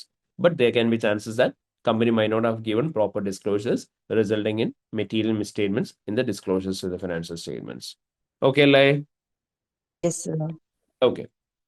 എടാ, നമ്മൾ പ്രത്യേക ഒരു കാര്യം പറഞ്ഞിരുന്നു ക്ലാസ്സിൽ, മൾട്ടിപ്പിൾ റിസ്കുകൾ സെയിം ഇമ്പാക്റ്റിലേക്കാണ് ലീഡ് ചെയ്യുന്നത് എന്നുണ്ടെങ്കിൽ you should not mention it as separate risk, you should treat it only as a single risk, അല്ലെങ്കിൽ നിങ്ങൾക്ക് ഡ്യൂപ്ലിക്കേറ്റഡ് മാർക്ക് കിട്ടില്ല എന്ന് നമ്മൾ പറഞ്ഞിരുന്നു. ഇപ്പോൾ ഫോർ എക്സാമ്പിൾ ക്വസ്റ്റ്യൻ നിങ്ങളോട് പറയുന്നുണ്ട് കമ്പനിയുടെ ഇൻവെന്ററി വാലുവേഷൻ അഫക്ട് ചെയ്യുന്ന എന്തോ ഒരു കാര്യത്തെക്കുറിച്ച്. ഫോർ എക്സാമ്പിൾ ഒരു ഫോൾട്ടി പ്രൊഡക്റ്റ് ഉണ്ട്, അത് കാരണം കൊണ്ട് inventory lower of cost or NRV write off ചെയ്യണം എന്നുള്ളൊരു റിസ്കിനെ കുറിച്ച് ക്വസ്റ്റ്യൻ പറയുന്നുണ്ട്. ഇൻവെന്ററി ഡേയ്സും അഡ്വേഴ്സ് ആണ്. അങ്ങനെയാണെങ്കിൽ അത് രണ്ടും ലീഡ് ചെയ്യുന്ന സെയിം ഇഷ്യൂ തന്നെയാണ്. അങ്ങനെയാണെങ്കിൽ അത് രണ്ടായിട്ട് എഴുതരുത്, ഒരുമിച്ച് എഴുതാവുള്ളൂ. നിങ്ങൾ അവിടെ എഴുതുമ്പോൾ എന്ത് എഴുതുക? There are faulty inventories held in the warehouse, in addition to which inventory days has been increased from 60 days to 80 days. Therefore, there are slow moving and obsolete inventory in the warehouse എന്ന് പറഞ്ഞിട്ട് risk എഴുതി പോവുക. അതേപോലെ തന്നെ if suppose നമ്മളോട് question പറയാണ് കുറച്ച് കസ്റ്റമേഴ്സിന് ക്രെഡിറ്റ് വർത്തിനെസ് ഡൗട്ട് ഉണ്ട് എന്നുള്ളതിനെ കുറിച്ച് പറയുന്നുണ്ട്. അതുകൊണ്ട് possibility of bad and doubtful debts പറയുന്നുണ്ട്. ആൻഡ് റിസീവൽസ് ഡേയ്സും കൂടിയിട്ടുണ്ട്. എഗെയിൻ ഇതും 2 റിസ്ക് ആയിട്ട് എഴുതരുത്, സിംഗിൾ റിസ്ക് ആയിട്ട് എഴുതാവുള്ളൂ. അവിടെ നിങ്ങൾ എഴുതുക there are some concerns about credit worthiness of the customers and receivables days has been increased from 60 days to 80 days. എന്നിട്ട് ഒറ്റ റിസ്ക് ആയിട്ട് തന്നെ കമ്പൈൻ ചെയ്ത് എഴുതി പോവുക. അപ്പൊ അങ്ങനെ എഴുതി പോവുള്ളൂ, സെപ്പറേറ്റ് റിസ്ക് ആയിട്ട് കാണിക്കരുത്. ഓക്കെ, അപ്പൊ റിസ്കിന്റെ ഇമ്പാക്റ്റും എക്സ്പ്ലനേഷനും സെയിം ആണെന്നുണ്ടെങ്കിൽ consider it as a single risk, 2 separate risk ആയിട്ട് ട്രീറ്റ് ചെയ്യരുത്. അപ്പൊ ടോട്ടൽ അനലറ്റിക്കൽ പ്രൊസീജിയറിൽ നിന്ന് ജനറലി നമുക്ക് പിക്ക് ചെയ്യാറുള്ളത് 4 റിസ്ക് ആണ്. ഒന്ന് GP margin, OP margin, inverse relation, 2 going concern uncertainty, inventory, receivable. ഇതിൽ ഇൻവെന്ററിയും റിസീവബിളും എപ്പോഴും സിനാരിയോക്കകത്ത് കണക്ട് ചെയ്യാനുള്ള പോയിന്റ് 99% കേസിൽ ഉണ്ടാവും. അപ്പോൾ കണക്ട് ചെയ്ത് തന്നെ എഴുതാം. സെപ്പറേറ്റ് ആയിട്ട് വേറെ ഒന്നും നോക്കാതെ നിങ്ങൾക്ക് എഴുതാൻ പറ്റുന്ന 2 കാര്യങ്ങളാണ് ഈ GP മാർജിനും OP മാർജിൻ ഇൻവേഴ്സ് റിലേഷനും, അതേപോലെ തന്നെ ഗോയിങ് കൺസേൺ അൺസർട്ടനിറ്റിയും. ഇനി ഗോയിങ് കൺസേണിനെ കുറിച്ചും ചിലപ്പോൾ എന്തെങ്കിലും സിനാരിയോയിൽ മെൻഷൻ ചെയ്തിട്ടുണ്ടെങ്കിൽ അതും കൂടെ ഐഡന്റിഫിക്കേഷൻ പാർട്ടിലേക്ക് എടുത്തിട്ട് മാത്രം എക്സ്പ്ലെയിൻ ചെയ്ത് പോവുക. That is what you need to keep in mind. Clear ആയോ? Sir. Okay, fine. So this is what generally you need to consider while giving answers in relation to the audit risk questions. Okay, അല്ലേ ഇത്രയും കാര്യങ്ങൾ? Yes, sir. Okay, fine. ഇനി ഒന്ന് നോക്കി. നമ്മൾ ഇനി ഇപ്പൊ ചെയ്യാൻ പോകുന്നത് എന്താന്ന് ചോദിച്ചു കഴിഞ്ഞാൽ നമ്മളിപ്പം എക്സാമിനേഴ്സ് കമന്റ് ആണ് ഡിസ്കസ് ചെയ്യാൻ പോകുന്നത്. അതായത് എക്സാമിനേഴ്സ് റിപ്പോർട്ടിൽ വന്നിട്ടുള്ള കമന്റ്സ് തന്നെ നമ്മൾ ഡീബ്രീഫ് ചെയ്ത് അതാണ് ഡിസ്കസ് ചെയ്യാൻ പോകുന്നത്. So you need to have a proper idea about this. കാരണം എന്തായിരിക്കും, എക്സാമിനർ അൾട്ടിമേറ്റ്ലി നിങ്ങളുടെ അടുത്ത് നിന്ന് എന്താണ് എക്സ്പെക്ട് ചെയ്യുന്നത് നിങ്ങൾ ഓരോ ആൻസേഴ്സും എഴുതുമ്പോൾ എന്ന് എക്സാമിനർ പറഞ്ഞേക്കുന്നതാണ് ഈ എക്സാമിനേഴ്സ് കമന്റ് എന്ന് പറയുന്നത്. അതുകൊണ്ട് തന്നെ you need to have proper understanding about this. കാരണം ഈ രീതി നമുക്ക് ആൻസേഴ്സ് എഴുതിയാൽ മാത്രമായിരിക്കും നമുക്ക് മാർക്ക് എക്സാമിനർ തരാനായിട്ട് വില്ലിങ് ആവുന്നുണ്ടാവുക. അപ്പം ഗ്രീൻ കമ്പനി എന്ന് പറയുന്ന ക്വസ്റ്റിനെ ബേസ് ചെയ്തിട്ടാണ് എക്സാമിനേഴ്സ് കമന്റ് ഇവിടെ തന്നിട്ടുള്ളത്. And this is the latest question available in our 25-26 revision kit. And this is the same question which we are going to practice today. അപ്പം നമ്മളോട് 8 ഓഡിറ്റ് റിസ്ക്കും ഓഡിറ്റേഴ്സ് റെസ്പോൺസും ആണ് ഈ ഒരു പർട്ടിക്കുലർ ക്വസ്റ്റ്യനിൽ ചോദിച്ചിട്ടുണ്ട്. സോ ഇവിടെ റിസ്ക് ആൻഡ് റെസ്പോൺസസ് ചോദിക്കുന്ന സമയത്ത് നിങ്ങളോട് ആൻസർ എഴുതാൻ പറഞ്ഞേക്കുന്ന മെത്തേഡാണിത്. ആദ്യമേ റിസ്ക് എന്താണെന്നുള്ളത് ഐഡന്റിഫൈ ചെയ്യുക. അവിടെ നിങ്ങളോട് പറഞ്ഞു സിനാരിക്കകത്തുള്ള ഓഡിറ്റ് റിസ്ക് എന്താണ് എന്നുള്ള കാര്യം നിങ്ങൾ ക്ലിയർലി സ്റ്റേറ്റ് ചെയ്യുക. അതിനാണ് നിങ്ങൾക്ക് ഹാഫ് മാർക്ക് തരുന്നത്. ദെൻ ആ റിസ്ക് നിങ്ങൾ എക്സ്പ്ലെയിൻ ചെയ്യണം. അപ്പോൾ നിങ്ങളോട് പറഞ്ഞു ആ റിസ്ക് എന്തുകൊണ്ടാണ് റിസ്ക് ആവുന്നത് എന്നുള്ള കാര്യം നിങ്ങൾ എക്സ്പ്ലെയിൻ ചെയ്യണം. അതിനാണ് ഹാഫ് മാർക്ക്. അപ്പം റിസ്കിന്റെ എക്സ്പ്ലനേഷൻ എഴുതുന്ന സമയത്താണ് നമ്മൾ പറഞ്ഞത് അവിടെ നിങ്ങൾ എന്തൊക്കെ ഇൻക്ലൂഡ് ചെയ്യണമെന്ന്. പ്രോപ്പർ ആയിട്ടുള്ള രീതിയിൽ അക്കൗണ്ടിങ് ട്രീറ്റ്മെന്റ് ഉള്ള കേസ് ആണെങ്കിൽ അവിടുത്തെ അക്കൗണ്ടിങ് ട്രീറ്റ്മെന്റ് എന്താണെന്നുള്ളതും പറയണം. വാട്ട് വിൽ ഗോ റോങ്, എന്താണ് തെറ്റായിട്ട് സംഭവിക്കാൻ ചാൻസ് ഉള്ളതെന്നുള്ളതും പറയണം. And along with that impact on എഫേഴ്സും പറയണം. അപ്പം ആ ഐഡന്റിഫിക്കേഷൻ ആൻഡ് എക്സ്പ്ലനേഷൻ ആണ് മൊത്തം 1 മാർക്ക് കിട്ടുക. ആൻഡ് ഈ റിസ്ക് എങ്ങനെയാണ് നമുക്ക് ഓവർകം ചെയ്യാൻ പറ്റുക, അല്ലെങ്കിൽ റിസ്ക് ഉണ്ടോ എന്ന് അറിയാൻ പറ്റുക എന്നുള്ള സ്റ്റെപ്പ് ഓഡിറ്റർക്ക് സജസ്റ്റ് ചെയ്ത് കൊടുക്കുന്നതിനാണ് നമുക്ക് 1 മാർക്ക് റെസ്പോൺസിന് വേണ്ടിയിട്ട് കിട്ടുന്നുണ്ടാവുക. അവിടെ എക്സാമിനർ എപ്പോഴും പറയുന്നൊരു കാര്യമാണ്, അതായത് നമ്മൾ എല്ലാ ക്വസ്റ്റ്യൻസും ചെയ്യുന്ന സമയത്ത് കാണാറുള്ള കാര്യമാണ്, സിനാരിയോക്കകത്ത് എന്താണേലും നിങ്ങൾക്ക് ആഡിക്വേറ്റ് ആയിട്ട് വേണ്ട റിസ്കിനേക്കാളും കൂടുതൽ റിസ്ക് ഉണ്ടാവും. സോ വിച്ച് മീൻസ് 6 പോയിന്റ്സ് ആണ് നിങ്ങളോട് ചോദിക്കുന്നതെങ്കിൽ എന്താണേലും അറ്റ്ലീസ്റ്റ് 8 പോയിന്റ്സ് എങ്കിലും ഉണ്ടാവും. അപ്പോൾ നിങ്ങളോട് പറയാണ് സിനാരിയോക്കകത്ത് നിങ്ങൾക്ക് വേണ്ടതിനേക്കാളും കൂടുതൽ റിസ്ക് ഉണ്ടാവും. അപ്പം നിങ്ങൾ എന്ത് ചെയ്താൽ മതി, ഏതൊക്കെ റിസ്ക് ആണോ ഇമ്പോർട്ടൻ്റ് ആയിട്ടുള്ളത് അത് മാത്രം നിങ്ങൾ ലിസ്റ്റ് ഉണ്ടാക്കി എടുത്താൽ മതി. ആൻഡ് നമ്മളോട് പറയുന്നുണ്ട് അതേപോലെ തന്നെ നിങ്ങൾ സിനാരിയോക്കകത്ത് നിന്ന് നോക്കുക എന്താണ് റിസ്ക് ക്രിയേറ്റ് ചെയ്യുന്ന ഫാക്ടർ എന്നുള്ളത്. സിനാരിയോ ഫുള്ളി വായിക്കണം, ഇൻക്ലൂഡിങ് ഓപ്പണിംഗ് പാരഗ്രാഫ് വായിച്ച് നോക്കണം. കാരണം നിങ്ങൾക്കറിയാം ന്യൂ ക്ലൈന്റ് ആണോ ന്യൂലി ലിസ്റ്റഡ് ആണോ എന്നുള്ളതൊക്കെ നമ്മളോട് പറയുന്നുണ്ടാവുക ഇൻട്രൊഡക്ടറി പാരഗ്രാഫിലാണ്, ഓപ്പണിംഗ് പാരഗ്രാഫിലാണ്. അതുകൊണ്ട് തന്നെ ഓപ്പണിംഗ് പാരഗ്രാഫ് എപ്പോഴും വായിക്കണം. അതുപോലെ തന്നെ ഒരു ക്വസ്റ്റ്യൻ വായിക്കുന്ന സമയത്ത് നിങ്ങൾ നേരെ സിനാരിയോക്ക് റിസ്ക് ആയിട്ട് പിക്ക് ചെയ്യാൻ നോക്കണ്ട.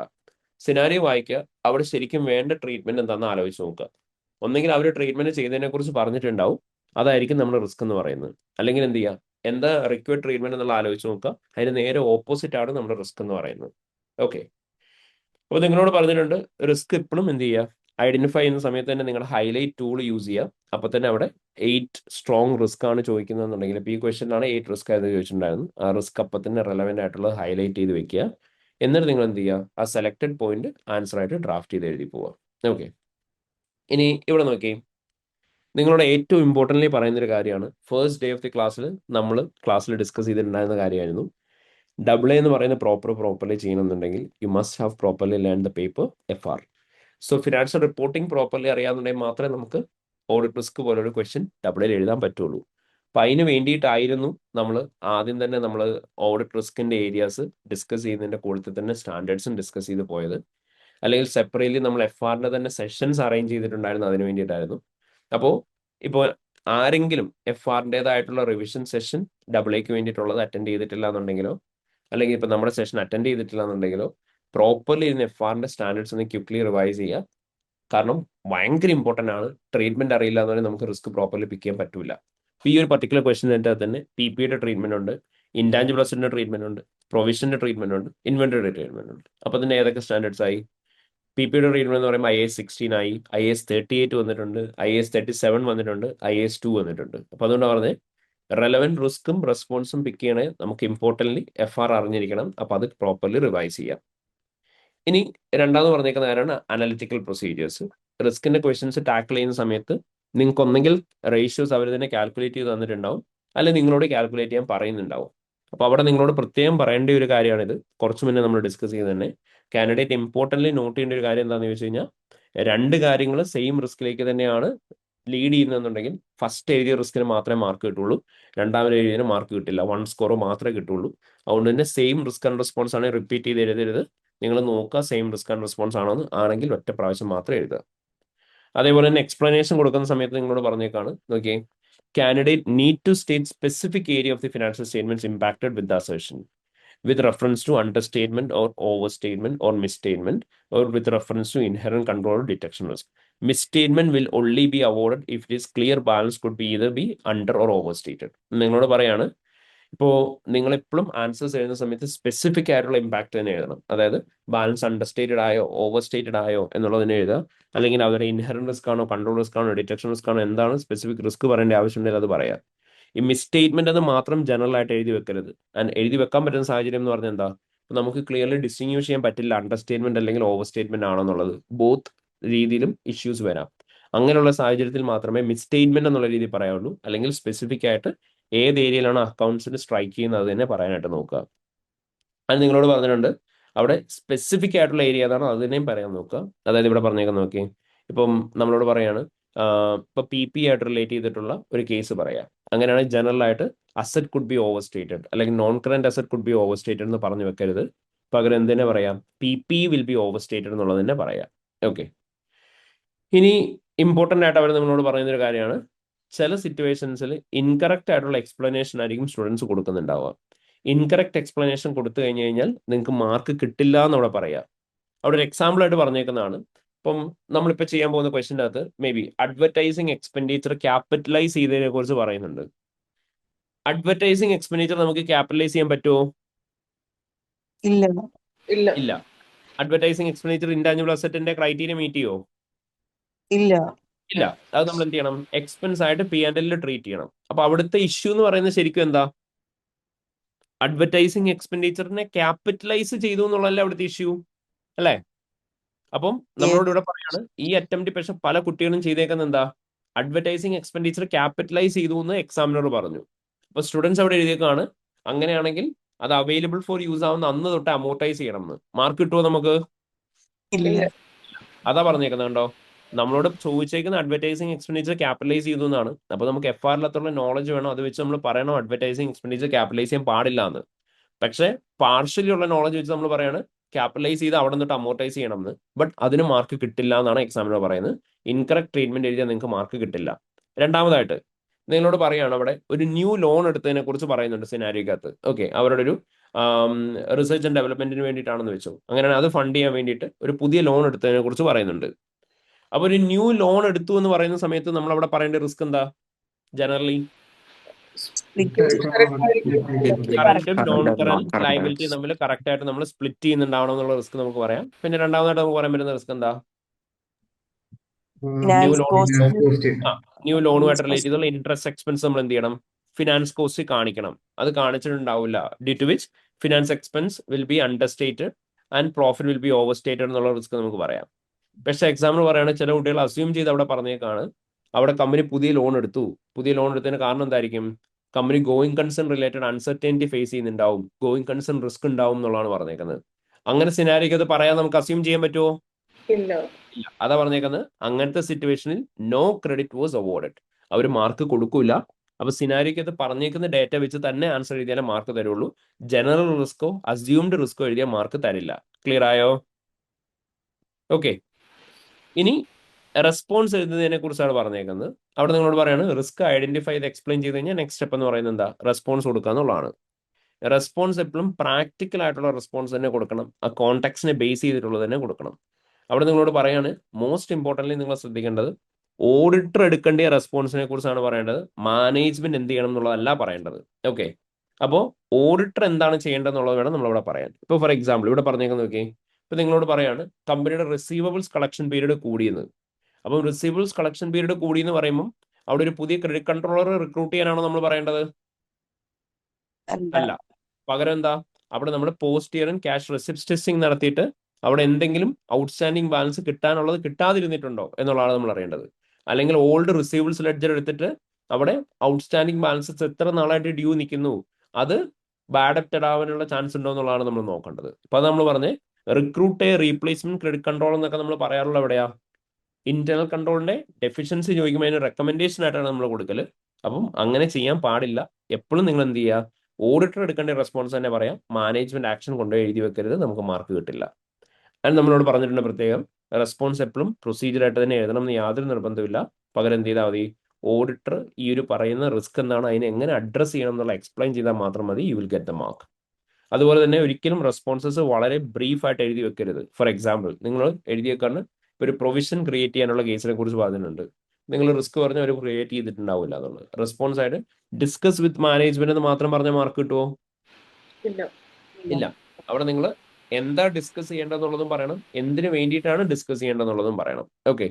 അതായത് ഇപ്പൊ പലപ്പോഴും ഞാൻ പറഞ്ഞിട്ടുണ്ട്, റെസ്പോൺസ് എഴുതുന്ന സമയത്ത് ഈ പർപ്പസ് എഴുതാൻ വിട്ടുപോകും. അതായത് നമ്മൾ ഡീറ്റെയിൽ ആയിട്ട് എഴുതി പോവാണ്, discuss with the company lawyer in order to understand whether there will be a probable future cash outflow for the company. അത്ര മാത്രം എഴുതരുത്. ഇത് എന്തിനാണ് അറിയേണ്ടത്? In order to ensure that company create ചെയ്തേക്കുന്ന പ്രൊവിഷൻ ആഡിക്വേറ്റ് ആണോ, റീസണബിൾ ആണോ. അപ്പോൾ to ensure, to understand, to confirm, to assess, ആ ഒരു ടു എന്തിനു വേണ്ടിയിട്ടാണെന്നുള്ളത് എപ്പോഴും ഉണ്ടാവണം. അത് നമ്മൾ പറഞ്ഞ പർപ്പസ് എപ്പോഴും ക്ലിയർലി ഡിഫൈൻഡ് ആയിരിക്കണം. അതേപോലെ തന്നെ റിലയബിലിറ്റി ഓഫ് ഓഡിറ്റ് എവിഡൻസും നിങ്ങൾ നോക്കുക. എല്ലായിടത്തും കൊണ്ടുപോയിട്ട് ഡിസ്കസ് വിത്ത് മാനേജ്മെന്റ് എന്ന് മാത്രം എഴുതരുത്. ഡോക്യുമെന്ററി എവിഡൻസിനാണ് എപ്പോഴും റിലയബിലിറ്റി ഉള്ളത്. അപ്പോൾ അതുകൊണ്ട് തന്നെ എപ്പോഴും എന്ത് ചെയ്യുക, റിലയബിലിറ്റി കൂടുതലുള്ള എവിഡൻസ് എഴുതാൻ നോക്കുക. നമ്മൾ റിലയബിലിറ്റി ഓഫ് എവിഡൻസ് പഠിച്ചതാണ് ISA 500-ൽ അല്ലേ? Written evidence will be more reliable than oral evidence. Evidence obtained by the auditor will be more reliable than evidence provided by the client. External evidence will be more reliable than internal evidence. Original documents will be more reliable than photocopy. എന്നൊക്കെ പറഞ്ഞ് പഠിച്ചോർമ്മയുണ്ടോ? അപ്പൊ അതിനെ പറഞ്ഞ് അങ്ങനെയുള്ള reliability ഉള്ള evidence കൂടുതൽ എഴുതാൻ നോക്ക്. എല്ലായിടത്തും കൊണ്ടുപോയിട്ട് എപ്പോഴും ഡിസ്കസ് എന്നുള്ളത് മാത്രം എഴുതരുത്. കൂടുതലും ഡിഫറെന്റ് പ്രൊസീജിയേഴ്സ് ചെയ്യാനായിട്ട് നോക്കുക. ആൻഡ് ഇതൊക്കെയാണ് നമുക്ക് other than the latest question നമുക്ക് ചെയ്യാൻ പറ്റുന്ന ക്വസ്റ്റ്യൻസ് എന്ന് പറയുന്നത് Knight electronics, Lapis, Magpie, SK ഇങ്ങനെയുള്ള ക്വസ്റ്റ്യൻസ്. ആൻഡ് ഈ എല്ലാ ക്വസ്റ്റ്യൻസ് തന്നെ നമ്മൾ ചെയ്തതുമാണ്. So we are going to start with the latest question, green company. Start ചെയ്യാം നമുക്ക്. ഓക്കെ. അപ്പം നമ്മുടെ അടുത്ത് ഗ്രീൻ കമ്പനി എന്ന് പറയുന്ന ക്വസ്റ്റിനെ ബേസ് ചെയ്ത് ചോദിച്ചിട്ടുള്ളത് ആക്ച്വലി 8 ഓഡിറ്റ് റിസ്ക്കും 8 ഓഡിറ്റേഴ്സ് റെസ്പോൺസസുമാണ് ഫോർ 16 മാർക്സ്. സോ നമുക്ക് അവർ ഓൾറെഡി അനലിറ്റിക്കൽ പ്രൊസീജിയേഴ്സ് ചെയ്യാൻ വേണ്ടിയിട്ട് റേഷ്യോസ് ആസച്ച് കാൽക്കുലേറ്റ് ചെയ്ത് തന്നിട്ടുമുണ്ട്. Okay. So which is easy for us. But actually തരാതിരിക്കുന്നതാണ് നല്ലത്. കാരണം അങ്ങനെയാണെങ്കിൽ നമുക്ക് ആ കാൽക്കുലേഷനെ കൂടെ മാർക്ക് കിട്ടും. Will get 1 mark for each ratio. അതായത് half mark each for both years. നമുക്കത് കിട്ടും. ഈസി മാർക്ക് ആയിരുന്നു. നമുക്കിവിടെ കിട്ടൂല കാരണം തന്നിട്ടുള്ളതുകൊണ്ട്. ഞാൻ പ്രത്യേകം നിങ്ങളോട് പറയലുണ്ട്, ആവേശത്തിന് പുറത്ത് ഇഫ് അറ്റ് ഓൾ നിങ്ങളോട് റേഷ്യോസ് കാൽക്കുലേറ്റ് ചെയ്യാൻ പറഞ്ഞു കഴിഞ്ഞാലും നേരെ കയറിയിട്ട് കാൽക്കുലേറ്റ് ചെയ്യരുത്. അത് നിങ്ങൾ സിനാരിയോ മൊത്തം വായിക്കുക. വായിച്ചതിന് ശേഷം മാത്രമേ കാൽക്കുലേറ്റ് ചെയ്യാവുള്ളൂ. കാരണം സിനാരിയോയ്ക്ക് അത് ചിലപ്പോൾ ഓൾറെഡി എന്ത് ചെയ്തിട്ടുണ്ടാവും, റേഷ്യോസ് തന്നിട്ടുണ്ടാവും. തന്ന റേഷ്യോ തന്നെ നിങ്ങൾ വീണ്ടും കാൽക്കുലേറ്റ് ചെയ്ത് കഴിഞ്ഞാൽ മാർക്ക് കിട്ടുമോ? ഇല്ല. അപ്പൊ അതുകൊണ്ട് എപ്പോഴും റേഷ്യോസ് ഏതൊക്കെയാണ് തന്നേക്കുന്നത് നോക്കുക, എന്നിട്ട് മാത്രം കാൽക്കുലേഷനിലേക്ക് പോവാട്ടോ. ഓക്കെ. അപ്പം എല്ലാവരും വേഗം ഒരു കാര്യം ചെയ്തേ. നമുക്കിവിടെ GP മാർജിൻ തന്നിട്ടുണ്ട് 20% 26% ആയി. OP മാർജിൻ തന്നിട്ടുണ്ട് 11% 7% ആയി. റിസീവ്സ് കളക്ഷൻ പീരീഡ് 28 days കൂടിയിട്ടുണ്ട്. ഓക്കെ. അപ്പം ഈ ഒരു കാര്യം മൈൻഡിൽ വെച്ചു. ദെൻ നമുക്ക് മെയിൻ സിനാരിയോ എന്ന് പറയുന്നത് ഇത്രയാണുള്ളത്, which is actually very simple. നമ്മൾ ഇത്രയും നാളും പ്രാക്ടീസ് ചെയ്തിട്ടുള്ള ഒരുപാട് പോയിന്റ്സ് നിങ്ങൾക്ക് റിപ്പീറ്റേഷൻ കാണാൻ പറ്റും. So by which you can be confident that ഈ ഒരു പാറ്റേണിൽ തന്നെ നമുക്ക് റിപ്പീറ്റഡ് പോയിന്റ്സ് എക്സാമിന് വരാം. അപ്പം ഈ ഒരു സിനാരിയോ ഒന്ന് ക്വിക്ലി വായിച്ചു നോക്കൂ. And please identify all the risk from the scenario. So please start with it everyone. All right, so let's start with the case. So it is 1st July 2015. You are an audit supervisor with Teal & Co, which has recently been appointed as an auditor to Green Company, and you're planning your first audit, which will be for the year ending 31st July 2015. Green Company sells a variety of plants, garden equipment, and garden furniture to wholesale customers and to retail customers via network of stores. The company was formed 13 years ago by Aidan White, who is the CEO and is company's only shareholder. Aidan is planning to retire within the next year and is intending to sell his shares in the company. So as of now, we have got an introductory paragraph. നമ്മളോട് പറഞ്ഞു 1st July 2015 ആണ്. എപ്പോഴും നമ്മൾ പറഞ്ഞിട്ടുണ്ട്, എപ്പോഴും ആദ്യം വായിക്കുന്ന സമയത്ത് തന്നെ എന്ത് ചെയ്യുക, മീനിങ് ഇന്റർപ്രിറ്റ് ചെയ്യുക, എന്നിട്ട് റിസ്ക് ആലോചിക്കുക. അപ്പൊ നമ്മളോട് പറഞ്ഞു നമ്മുടെ ഫേമിനെ അവർ റീസെന്റ് ആണ് അപ്പോയിന്റ് ചെയ്തിട്ടുള്ളത്. അപ്പം നിങ്ങൾ അവിടെ എപ്പോഴും പ്രത്യേകം ശ്രദ്ധിക്കുക, നിങ്ങളെയാണോ പുതുതായിട്ട് അപ്പോയിന്റ് ചെയ്തിരിക്കുന്നത്, ഫേമിനെയാണോ എന്നുള്ളത് നോക്കുക. ഇവിടെ നിങ്ങളോട് പറഞ്ഞിട്ടുണ്ട് you are an audit supervisor with Teal company. And Teal company ഏതാ? Which has recent been appointed as an auditor to Green company. അപ്പം ടീൽ കമ്പനിനെ പുതുതായിട്ടാണ് ഓഡിറ്ററായിട്ട് അപ്പോയിന്റ് ചെയ്തേക്കുന്നത്. So it's a new audit client. And നിങ്ങളോട് പറഞ്ഞു Green company ഒരു variety of plants, garden equipment, garden furniture ഒക്കെ സെല് ചെയ്യുന്ന കമ്പനിയാണ്. അവർക്ക് കുറേ നെറ്റ്വർക്ക് ഓഫ് ഫേംസ് ഉണ്ട് എന്നൊക്കെ പറഞ്ഞു. സോറി, നെറ്റ്വർക്ക് ഓഫ് കമ്പനീസ് ഉണ്ട് എന്നൊക്കെ പറഞ്ഞു. ആൻഡ് എയ്ഡൻ വൈറ്റിനെ കുറിച്ച് പറയുന്നുണ്ട്. 13 ഇയേഴ്സ് മുന്നേ ഫോം ചെയ്ത കമ്പനിയാണ്. ആളാണ് കമ്പനിയുടെ CEO.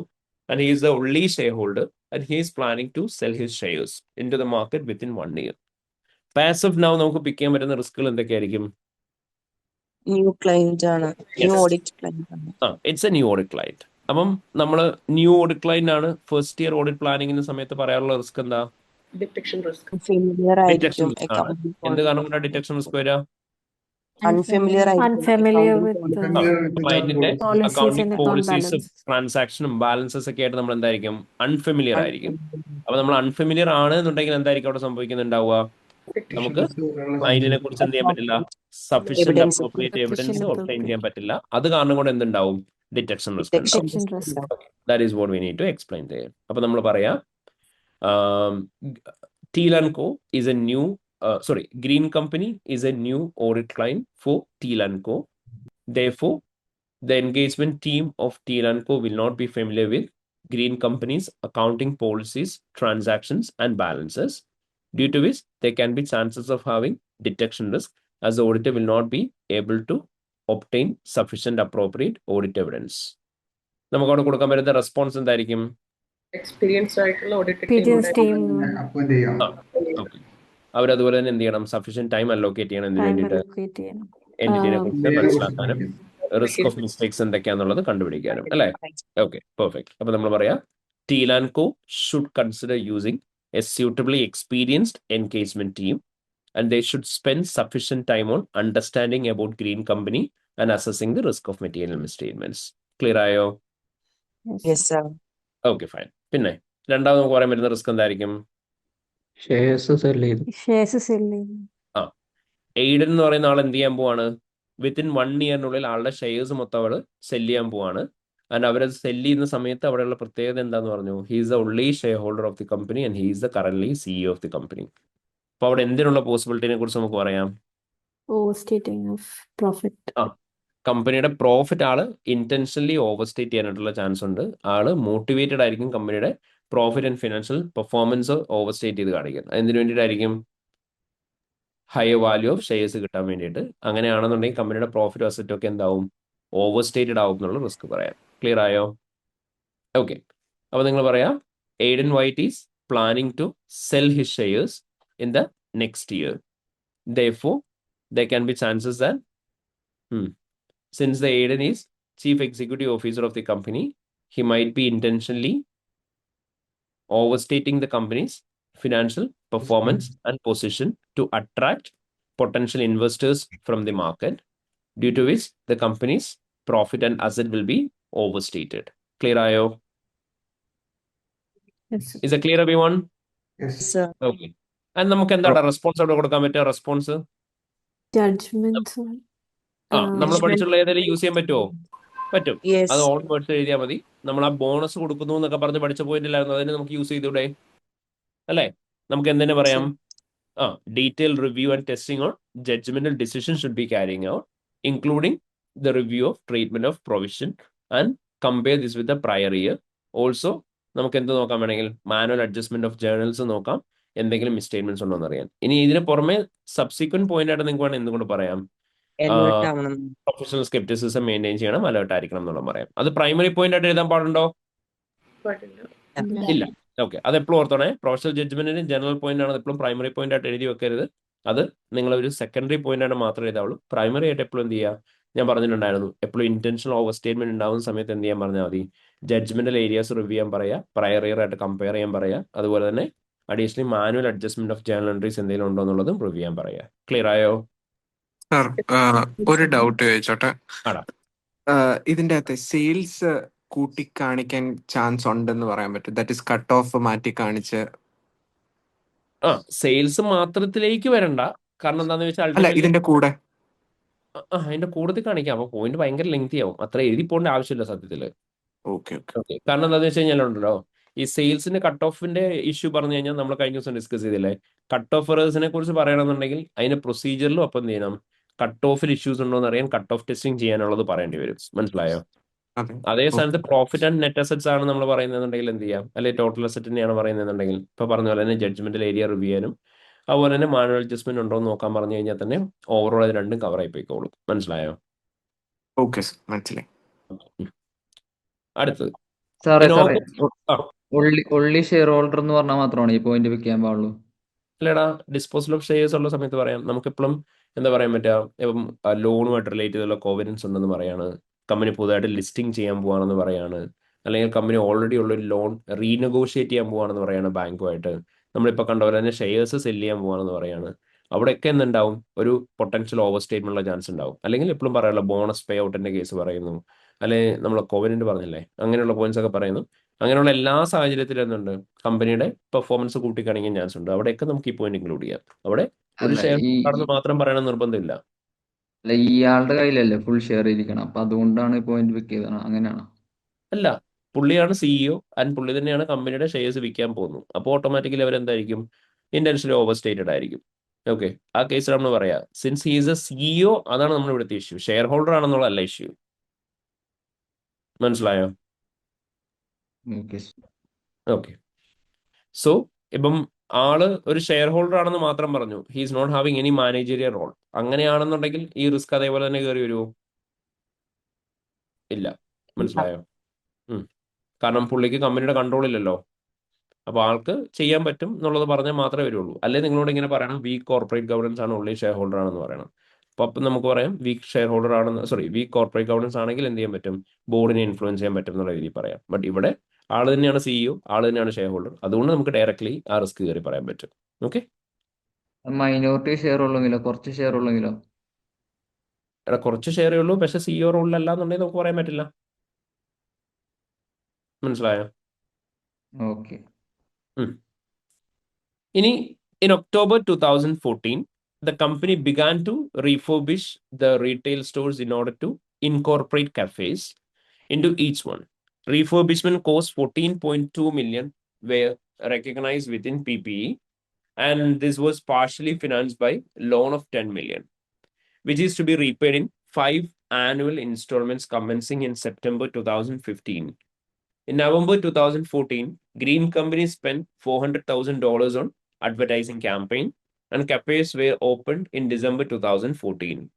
The advertising expenditure has been included within intangible asset and is being amortized over 24 months, as Aid and White expect the advertising to generate additional revenue for the period of time. In May 2015, Green Company received notification that Building Authority have received a complaint that the refurbishment had not been performed in accordance with the building regulations. Building Authority is currently investigating, and if found to be in breach of regulation, Green Company would be required to remedy any deficiencies in addition to paying a fine. നമുക്ക് full meaning ആദ്യം interpret ചെയ്യാം. നമ്മളോട് പറഞ്ഞു August 2014 company എന്ത് ചെയ്തു, കുറച്ച് refurbishment നടത്തി അവരുടെ റീറ്റെയിൽ സ്റ്റോറിൻ്റെ അകത്തൊക്കെ പുതിയ പുതിയ കഫേ സ്പേസസ് ഇൻട്രൊഡ്യൂസ് ചെയ്തു എന്ന് പറഞ്ഞു. അപ്പോൾ അതിന് വേണ്ടിയിട്ട് 14.2 million അവർ PPക്ക് റെക്കഗ്നൈസ് ചെയ്തിട്ടുണ്ട്.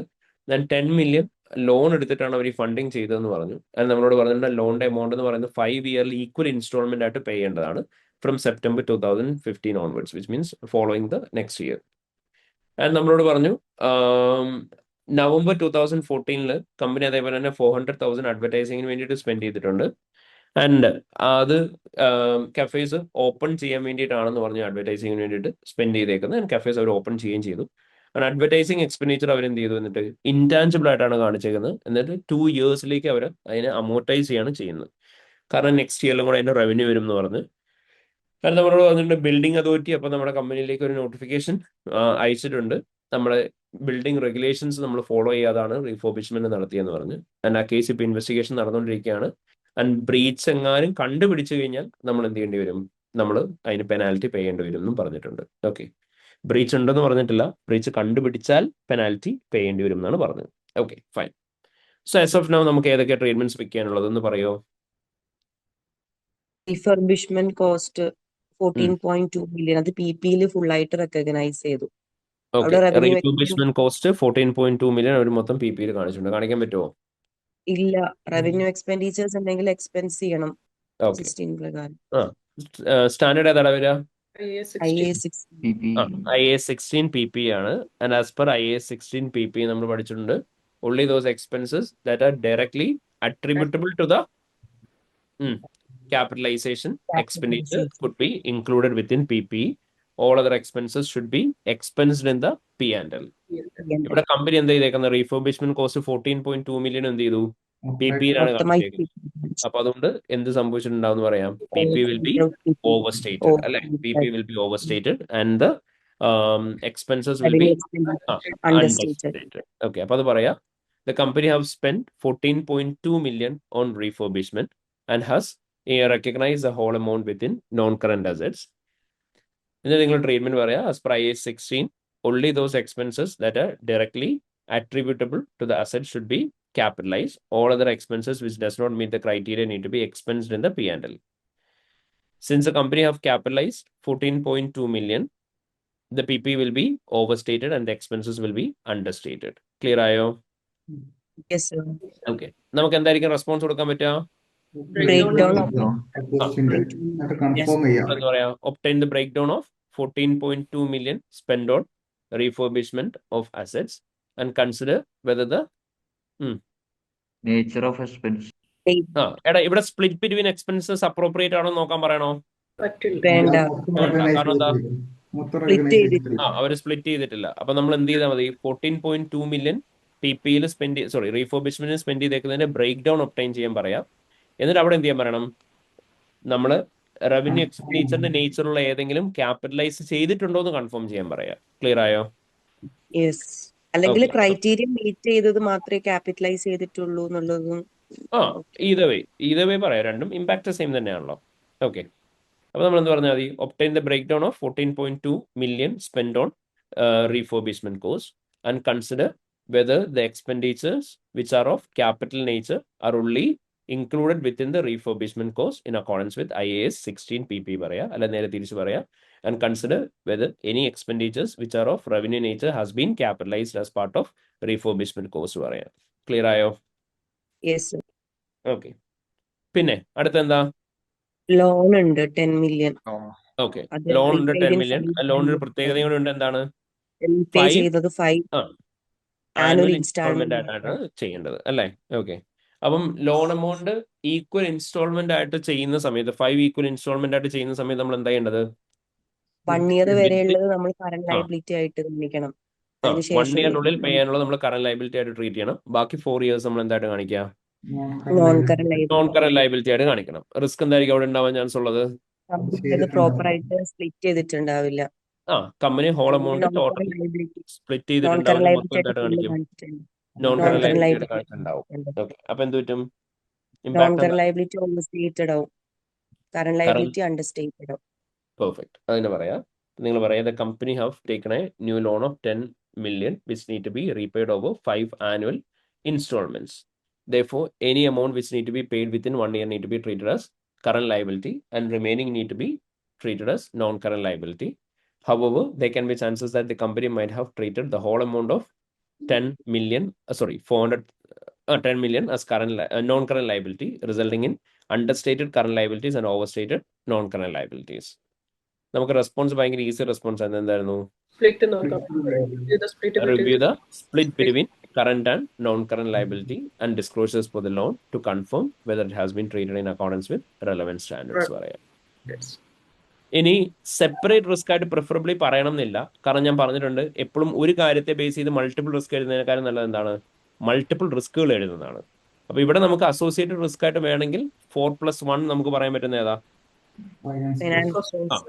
The company have taken a new loan of 10 million which is interest bearing. Therefore, the interest expense on the loan need to be recognized within the finance cost.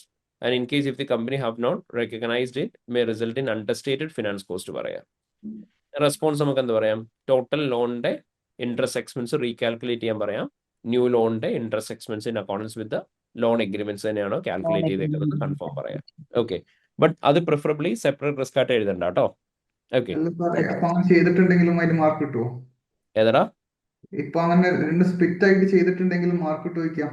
Finance കോസ്റ്റും ലോണും രണ്ടായിട്ട് ആ അത് നമുക്ക് properly specified ആണെന്നുണ്ടെങ്കിൽ mark കിട്ടും. പക്ഷെ examiner പറയുന്നത് എന്താണെന്ന് ചോദിച്ചു കഴിഞ്ഞാൽ നമ്മൾ അസോസിയേറ്റഡ് റിസ്ക് സെപ്പറേറ്റ് ആയിട്ട് കൊടുക്കുന്നതിനേക്കാൾ ബെറ്റർ എന്ത് ചെയ്താൽ മതി, നമ്മൾ മൾട്ടിപ്പിൾ റിസ്ക് ആയിട്ട് എഴുതിയാൽ മതി. അതിന് റീസൺ എന്താണെന്ന് വെച്ചാൽ പണ്ട് ഇങ്ങനെയുള്ള റിസ്കുകൾ സെപ്പറേറ്റ് പോയിന്റ്സ് ആയിട്ട് തന്നെയായിരുന്നു ട്രീറ്റ് ചെയ്തുകൊണ്ടിരുന്നത്. ഇപ്പോൾ അവർ ആ രണ്ട് റിസ്ക്കും കമ്പൈൻഡ് ആയിട്ട് ഒരേ രീതിയിലാണ് കാണിച്ചു പോകുന്നത്. അപ്പോൾ അതുകൊണ്ട് പ്രിഫറബിളി സെപ്പറേറ്റ് പോയിന്റ് ആക്കണം എന്ന് നിർബന്ധമില്ല. മനസ്സിലായോ? ഓക്കെ. അടുത്തെന്താ ഈസി പോയിന്റ് ആണ്. നമ്മൾ കുറച്ച് പിന്നെ ക്വിക്ലി പറഞ്ഞു പോയത് എക്സാമ്പിൾ പറഞ്ഞപ്പോൾ. എന്തായിരുന്നു? അഡ്വർടൈസിങ് എക്സ്പെൻഡിച്ചർ ഇൻടാഞ്ചിബിൾ അസറ്റ് ആയിട്ട് കാണിച്ചു, അത് എമോർട്ടൈസും ചെയ്തു അവര് ഓക്കെ. 24 advertising months. എക്സ്പെൻഡിച്ചർ ഒരു ഇൻടാഞ്ചിബിൾ അസറ്റ് ആയിട്ട് ട്രീറ്റ് ചെയ്തിട്ട് 2 ഇയേഴ്സിലേക്ക് അമോർട്ടൈസ് ചെയ്യാണ്. ഇതാ ഞാൻ പറഞ്ഞ അമോർട്ടൈസേഷൻ കറക്റ്റ് ആയിട്ട് ചെയ്തിട്ടുണ്ടാവില്ല എന്ന് കുട്ടികൾ റിസ്ക് എഴുതിയിട്ടുണ്ടായിരുന്നു. പക്ഷെ അതാണ് അവിടുത്തെ റിസ്ക് അല്ല, അഡ്വർടൈസിങ് അല്ല. എക്സ്പെൻഡിച്ചർ ഇൻടാഞ്ചിബിൾ അസറ്റ് കാണിക്കാൻ പറ്റില്ല. ഓക്കെ. അതപ്പോൾ നമ്മൾ എന്ത് ചെയ്യണം? പി ആൻഡ് എൽ എന്ത് ചെയ്യണം? അത് നമ്മൾ റിമൂവ് ചെയ്യണം. ഓക്കെ. അവർ പക്ഷെ എന്ത് ചെയ്തു? കാണിച്ചു. അവര് അതുകൊണ്ട് തന്നെ കാണിച്ചു, intangible asset over overstated advertising expenses എന്തായിരിക്കും? Understated. പെർഫെക്റ്റ്. അത്രേ ഉള്ളൂ. അപ്പൊ നിങ്ങൾ അത് തന്നെ പറയാം. നിങ്ങൾ എന്ത് പറയണ്ടേ? The company have capitalized the advertising expenditure as intangible asset and is being amortized over 24 months. However, as per IAS 38 intangible asset, the advertising expenditures does not meet the criteria for capitalizing as intangible asset. Therefore, it should be expensed in the P&L. And as the company have already capitalized it, intangible assets will be overstated and advertising expenditure will be understated. ഇവിടെ response പറയേണ്ടത് എന്താ? നമ്മൾ ആ advertising എക്സ്പെൻഡിച്ചറിന്റെ amount confirm ചെയ്ത് അത് properly treat ചെയ്തിട്ടുണ്ടോ നോക്കണം എന്നാണോ പറയണ്ടേ? അല്ല, മാനേജ്മെന്റ് എന്ത് റാഷണൽ ബേസിസിലാണ് അവരത് കാണിച്ചേക്കുന്നതെന്ന് ചോദിക്കാം. അത് റിമൂവ് ചെയ്യാൻ പറയാം ഇൻടാഞ്ചിബിൾ അസറ്റ്. എക്സാക്ട്ലി. അതായത് ഇവിടെ ശരിക്കും പറഞ്ഞു കഴിഞ്ഞാൽ നമ്മൾ റാഷണൽ പോലും ഡിസ്കസ് ചെയ്യേണ്ട ആവശ്യമുണ്ടോ? ഇല്ല. കാരണം by the nature itself it is evident that it's a misstatement അല്ലേ? അപ്പൊ നമ്മൾ 400,000 ആണോ അഡ്വർടൈസിങ്ങിന് വേണ്ടിയിട്ട് സ്പെൻഡ് ചെയ്തെന്ന് വേണേൽ കൺഫേം ചെയ്യാം ഇൻവോയ്സസ് നോക്കിയിട്ട്. എന്നിട്ട് 400,000 ആണെന്നുണ്ടെങ്കിൽ അത് തന്നെ എന്ത് ചെയ്യാൻ പറയാം? റിമൂവ് ചെയ്യാനായിട്ട് പറയാം. എന്നിട്ട് അത് അഡ്വർടൈസിങ് കോസ്റ്റ് ആയിട്ട് ഇൻക്ലൂഡ് ചെയ്യാൻ പറയാം. അപ്പം അഡ്ജസ്റ്റ്മെന്റ് എൻട്രി പാസ് ചെയ്യാൻ വേണം പറയാം. ക്ലിയർ ആയോ? ഓക്കെ. അപ്പം നമ്മൾ എന്ത് പറയാൻ വേണമെങ്കിൽ inspect the invoices to confirm whether 400,000 has been spend on advertising campaign and request the finance director to pass adjustment entry by removing advertising expenditures from the intangible asset and including the same amount as part of profit and loss account. Clear ayo? Okay. പിന്നെ അടുത്തെന്താ? Easy point. Breach of regulations. അതെ. Okay. ഇവിടെ breach of regulation ആകെ ഉള്ളൊരു problem എന്താണെന്ന് ചോദിച്ചു കഴിഞ്ഞാൽ ഇവിടെ പ്രോബബിൾ ക്യാഷ് ഔട്ട്ഫ്ലോ ഉണ്ടാവും എന്നുള്ള പറഞ്ഞിട്ടുണ്ടോ? ഇല്ല. അവിടെ ഒരു ബ്രീച്ച് ഓഫ് റെഗുലേഷൻ ഉണ്ട്, ഇൻവെസ്റ്റിഗേഷൻ നടന്നുകൊണ്ടിരിക്കുന്നേ ഉള്ളൂ. അപ്പൊ നിങ്ങൾ അവിടെ അസംഷൻ ഇട്ട് വേണം പറയാൻ. അതായത് അവിടെ പ്രോബബിൾ ആണ് എന്നുണ്ടെങ്കിൽ എന്ത് ചെയ്യണം പറയാം? പ്രൊവിഷൻ. അല്ലെങ്കിൽ എന്ത് ചെയ്യാൻ പറയണം? കണ്ടിജന്റ് ലയബിലിറ്റി റെക്കഗ്നൈസ് ചെയ്യാൻ പറയാം. റിസ്ക് എന്തായിരിക്കും? അവരൊന്നും ചെയ്തിട്ടുണ്ടാവില്ല എന്നുള്ളതാണ് റിസ്ക്. ഓക്കെ. അപ്പൊ നിങ്ങൾ പറയാ the company have receive claims against Green Company have received notification from the building authority about the breach of regulation. Therefore, as per IAS 37, provision contingent liability and contingent asset, provision should be created if there is a probable future cash outflow, or it should be adequately disclosed in case if it is possible as a contingent liability. However, the company might not have taken any action for the breach of regulation, which would result in understated provision or misstatements in the disclosures to the financial statements. Response പറയാൻ പറ്റുന്ന എന്തായിരിക്കും? External confirmation വാങ്ങിക്കാം. ആരുടെ കയ്യിന്നാ? ലോയേഴ്സിന്റെ കയ്യിൽ ലോയറിന്റെ കയ്യിൽ നിന്ന്. Okay. അപ്പൊ നമുക്ക് വേണമെന്ന് പറയാം obtain external confirmation from the lawyers in order to confirm whether there will be any probable or future possible cash outflow in relation to the breach of regulations and consider whether it is appropriately adjusted in the financial statements. അല്ലെങ്കിൽ alternatively നമുക്ക് എന്ത് പറയാൻ വേണമെങ്കിൽ confirmation എന്ന് പറയാം, കറസ്പോണ്ടൻസും പറയാം. Review correspondence with the company lawyer പറഞ്ഞാലും മതി. ക്ലിയർ ആയോ?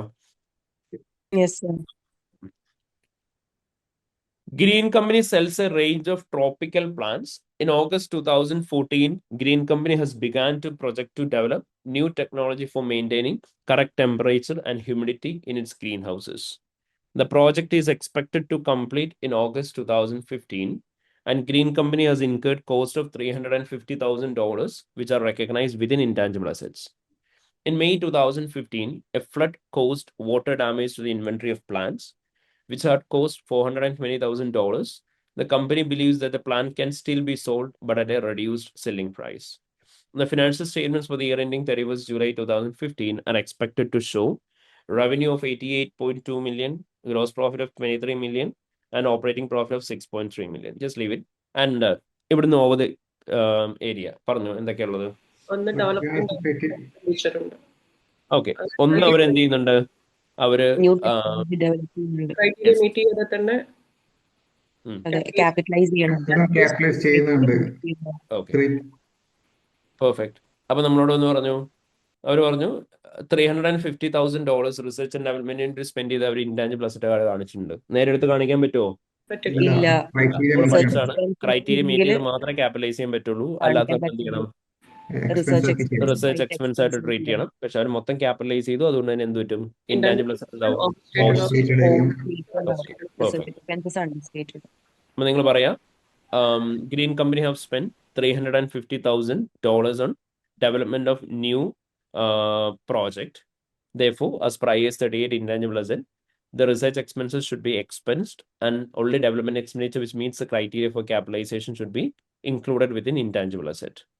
However, the company have incurred $350,000 on development of the project, and the whole amount has been capitalized, due to which there can be chances that intangible asset will be overstated and the research expenses will be understated. Clear ആയോ? Yes sir. Okay. എടാ, ആ amount നമുക്ക് എങ്ങനെ confirm ചെയ്യാൻ പറ്റുന്ന ഈ ഒരു സിറ്റുവേഷനിൽ? അതായത് നമുക്ക് അറിയേണ്ടത് എന്താ, ആ $350,000 അവർ കറക്റ്റ് ആയിട്ട് തന്നെയാണോ ട്രീറ്റ് ചെയ്തേക്കുന്നതെന്നാണ് അറിയേണ്ടത്. എങ്ങനെ അറിയാൻ പറ്റുക? അതിന്റെ ബ്രേക്ക് ഡൗൺ എടുത്തിട്ട് ക്രൈറ്റീരിയ മീറ്റ് ചെയ്തിട്ട് മാത്രമേ ക്യാപിറ്റലൈസ് ചെയ്തിട്ടുള്ളൂ എന്ന് കൺഫേം ചെയ്യാം. Okay, fine. ഓൾറൈറ്റ്, നമുക്ക് വേണം അങ്ങനെ ചെയ്യാം. പിന്നെ അതിൻ്റെ അകത്തൊരു കാര്യമുള്ളതെന്ന് വെച്ചാൽ സിമിലർ പോയിന്റ് നമ്മൾ തൊട്ട് മുന്നേ എഴുതിയതായിരുന്നു. ഏത് കേസിലാ? PPയുടെ കേസിലും അല്ലേ? അപ്പൊ അതുകൊണ്ട് ഇവിടെ ഒരു സ്ലൈഡ്സ് ഡിഫറൻസ് എന്തെങ്കിലും വരുത്തിയിട്ട് എഴുതാൻ പറ്റുമെന്നെങ്കിലും അത്രയും നല്ലത്. അപ്പം നമുക്കറിയേണ്ടത് എന്താ, ഈ പ്രൊജക്ട് എപ്പോഴാണ് ഈ ഡെവലപ്മെന്റ് എക്സ്പെൻഡിച്ചറിന്റെ ക്രൈറ്റീരിയ മീറ്റ് ചെയ്തെന്നുള്ളതല്ലേ അറിയേണ്ടത്. അതപ്പോ വേണമെങ്കിൽ ആരുമായിട്ട് ഡിസ്കസ് ചെയ്യാം. ആരുമായിട്ടായിരിക്കും ഡിസ്കസ് ചെയ്യാൻ അറിയാൻ പറ്റുക എപ്പോൾ ക്രൈറ്റീരിയ? പ്രൊജക്ട് മാനേജറുമായിട്ട് നമുക്ക് ഡിസ്കസ് ചെയ്യാം, അല്ലെങ്കിൽ ഡെവലപ്മെന്റ് മാനേജേഴ്സുമായിട്ട് നമുക്ക് ഡിസ്കസ് ചെയ്യാം എപ്പോഴാണ് പ്രൊജക്ടിന്റെ ക്രൈറ്റീരിയ മീറ്റ് ചെയ്തെന്നുള്ളത്. അതിന്റെ കോൺട്രാക്ടോ കാര്യങ്ങളോ നമുക്ക് ചെക്ക് ചെയ്യാൻ പറ്റില്ലേ? ഏതാടാ?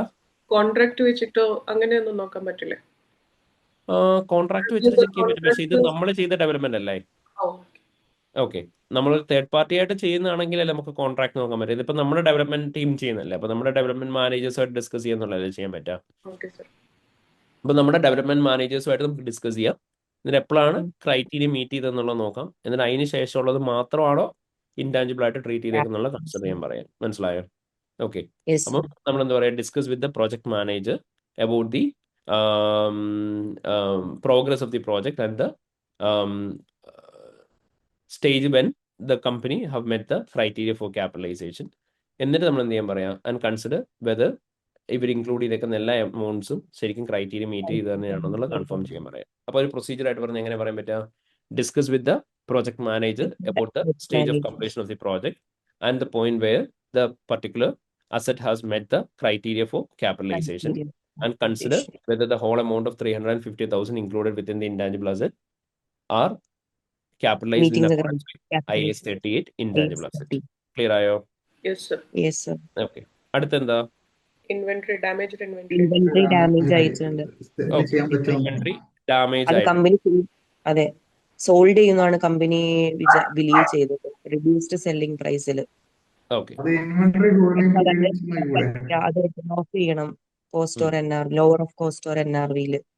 ഇല്ലെങ്കിൽ ഇൻവെന്ററി ഓവർ സ്റ്റേറ്റഡ് ആവും, related expenses under stated. Inventory holding പീരീഡും ഇൻക്രീസ് ആയിട്ടുണ്ട്. ഇൻവെന്ററി ഹോൾഡിംഗ് പീരീഡ് ഇൻക്രീസ് ആയിട്ടുണ്ട്. ഇൻവെന്ററി ഹോൾഡിംഗ് പീരീഡ് ഇൻക്രീസ് ആയതും കമ്പൈൻ ചെയ്യാം. Okay, so inventory holding period calculate ചെയ്തോ? ഇല്ല, അത് റിസീവബിൾ കളക്ഷൻ പീരീഡ്. അത് ഞാൻ നോക്കിയപ്പോൾ ഞാൻ ഓർത്തി നിങ്ങൾ വേറെ എവിടെ നിന്ന് കാൽക്കുലേറ്റ് ചെയ്ത് എടുത്തുകൊണ്ട് വന്നാണോ എന്ന്.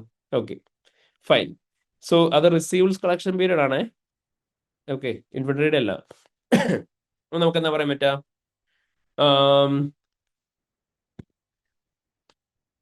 സോ ആദ്യം ഐഡന്റിഫിക്കേഷൻ പാർട്ട് എഴുതാം.